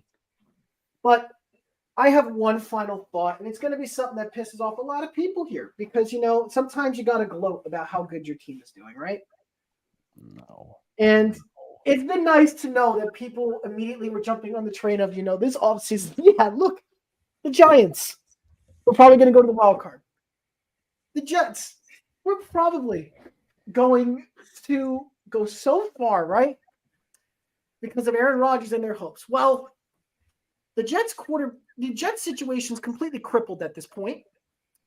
And the Giants decided to play like Joe Judge is still there. So, one of these teams that you guys felt was not going to be a playoff team, that wasn't going to be good, is now dominating. Does anybody want to guess which team that is? Anybody want to take a wild guess? Your Tampa Bay Bucks. I mean, I thought you'd get more creative here. I didn't think you'd get creative. I expected it, man. Look, this team right here, this team has been giving me hope. I can't explain it, but I've actually got hope for this team. Not a Super Bowl. I'm not saying Super Bowl. I won't do it. I won't say it. But I think I'm back, and I'm going to say something that I haven't said since last year because I thought I learned my lesson. It's coming. It's coming. Be ready. The Tampa Bay Buccaneers are winning the NFC South. And I'm going to keep building off that. After this season, they're going to give full credit. Jacob really wants to put the helmet on. I'm going to listen, I can't. My head will get stuck in this. It's too small. Yeah. But, I mean, you guys have already seen it on camera. My head's gotten stuck in it already once. But Baker Mayfield's going to finish the top 10 quarterback in the league this year. There, I said it. He's finishing in the top 10. Cry about it. He is finishing a top 10. He's doing it. This is on the record, so we'll review it at the end of the year. I am saying it. We're going to see if I get redemption. I'm getting redemption this year. I swear to God, I will. Scrub Zero's already a doubter. Thank you, Scrub. Don't bet on Faker Mayfield. How are you? I mean, why would you say that? How dare you? This man has played phenomenal football through the first 4 weeks. 3-1. The test comes up next week. We do have Detroit. I'm already confident we win the division. But if we could somehow beat Detroit in Tampa, I'm going to be insufferable, man. I'm going to be insufferable feeling. I just want to say for the record, as Brian's being insufferable, or almost going to be insufferable, Arrowhead Addict, which I'm looking for my fifth prop bet, they have Patrick Mahomes hitting the over on rushing yards, and that over is 285.5. On the rushing yards? Yes. What? Because Patrick Mahomes is going to have 280. Hold on. Let's share the screen to show I'm not lying. You got to prove it. Oh, my God. Oh, my gosh, that's bad. My gosh, that's bad. That is really bad. It's awful. Look, I'm already seeing the haters pop out talking down on him. Let me tell y'all something real quick. Listen, you don't need Baker Mayfield to have massive passing yards. You don't need it. You don't need it. You need a game manager. That's it. You need a guy who manages the game and knows how to play football and play smart football. 18th in the league in passing yards. Who cares? 882. Doesn't matter. He's middle of the pack. That's perfectly fine. But the man, in terms of touchdowns, he's top 10 in the league right now in passing touchdowns. He's thrown 2 picks this year, which is way better than anybody expected. And in terms of sacks, the man has been barely touched this year. He's been sacked the same amount of times as Jimmy Garoppolo, which is 4. 4 times so far this season. Daniel Jones, in comparison, second in the league in sacks 22 times. Whoever the Jets quarterback is, Zach Wilson, the guy who'd probably be in a mental ward by the end of the year, 14th at 10 sacks. I mean, QBR even. I'm going to go off the QBR. 5th in the league in QBR right now. He's behind Purdy, Tua, Allen, and Mahomes. He's in the same company as Mahomes right now. Are we kidding right now? Are we kidding? How about this? You want to go with the passer rating? I'll throw it right in your face. Baker Mayfield has a better passer rating right now than Patrick Mahomes. No. Yes, he does. I swear I have the number. Baker Mayfield, 101.5 is his passer rating. Patrick Mahomes is at a 92. He's 16th in the league. The best passer rating belongs to Brock Purdy. Who was number 2? Somehow Russell Wilson is number 3. Can't explain that one. Josh Allen, number 4. Just Herbert, number 5. Kirk Cousins, number 6. Lamar, number 7. Baker is proving people wrong. We're 3-1. We're in a good spot. I am telling you, these Bucs are for real. They're going to go to the playoffs as a winner of the South. I won't say Super Bowl. I promise you, I won't say Super Bowl. I won't say they're coming out of the NFC. But the fact that everybody sat here and said this team would have no more than 3 wins coming into this year and would have a top 5 pick, how dare you? I'm going to say to all the analysts, to NFL Network, to ESPN, to NBC, to CBS, how in the world did you think that this team was going to have 3 wins? How in the world did you think we were going to have 5 only? That's it. This team was better than that. And yet you continue to sleep. This is a 10 to 11 win team that wins the division. That is the truth. Now I can calm down a little bit and get my blood pressure down. But I'm telling you, I am tired of the excuses. They came. Shut up! Oh my God, I don't care.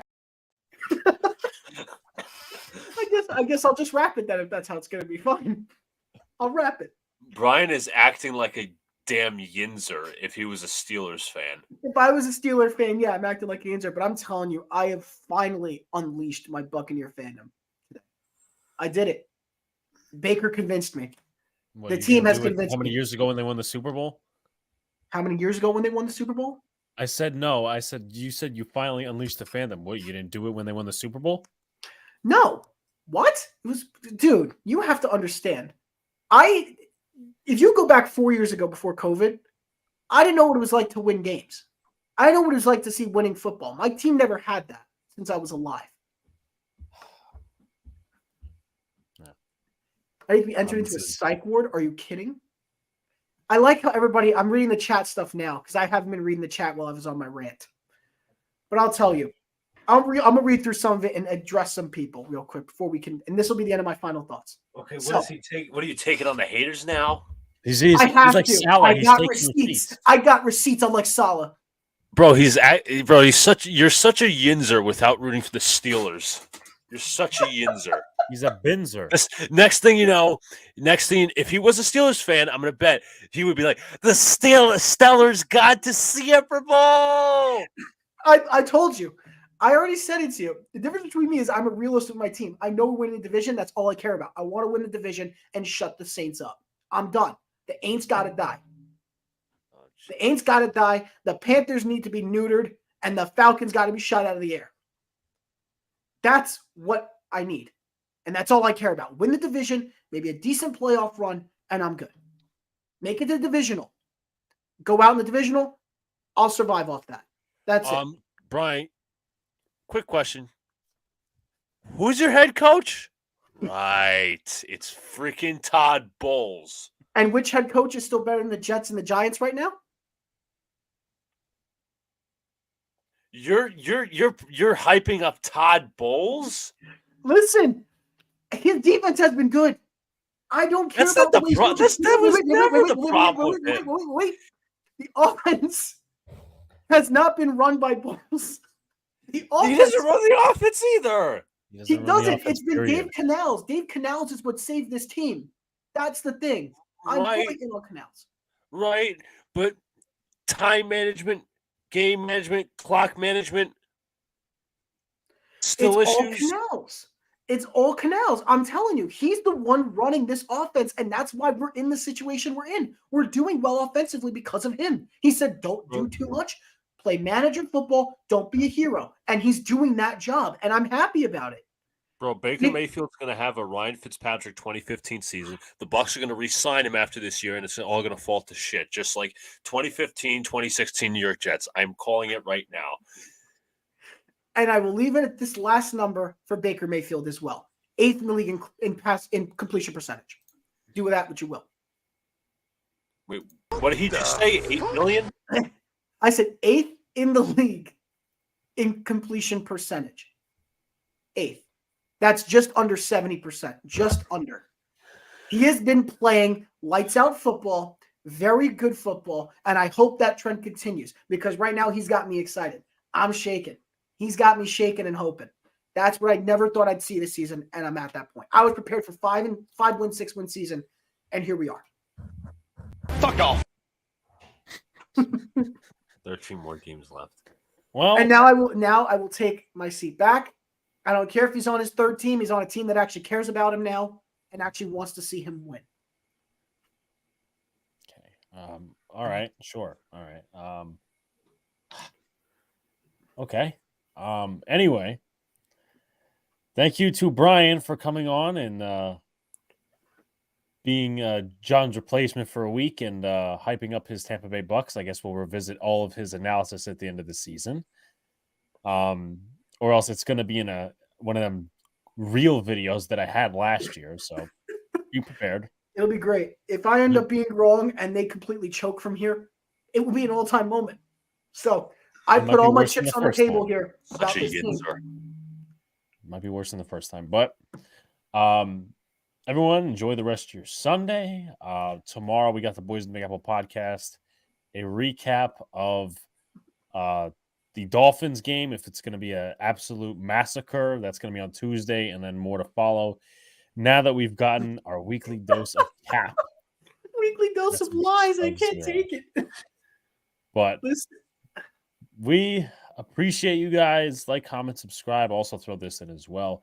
We are sponsored by SeatGeek, so if you guys are going to a concert, parking passes, you need them, or you're going to a ball game of some sorts, use the promo code Big Blue in the Bronx to get $20 off your entire order. But with that being said, guys, enjoy your Sunday. Let's hope the Giants don't get absolutely sodomized. Peace out.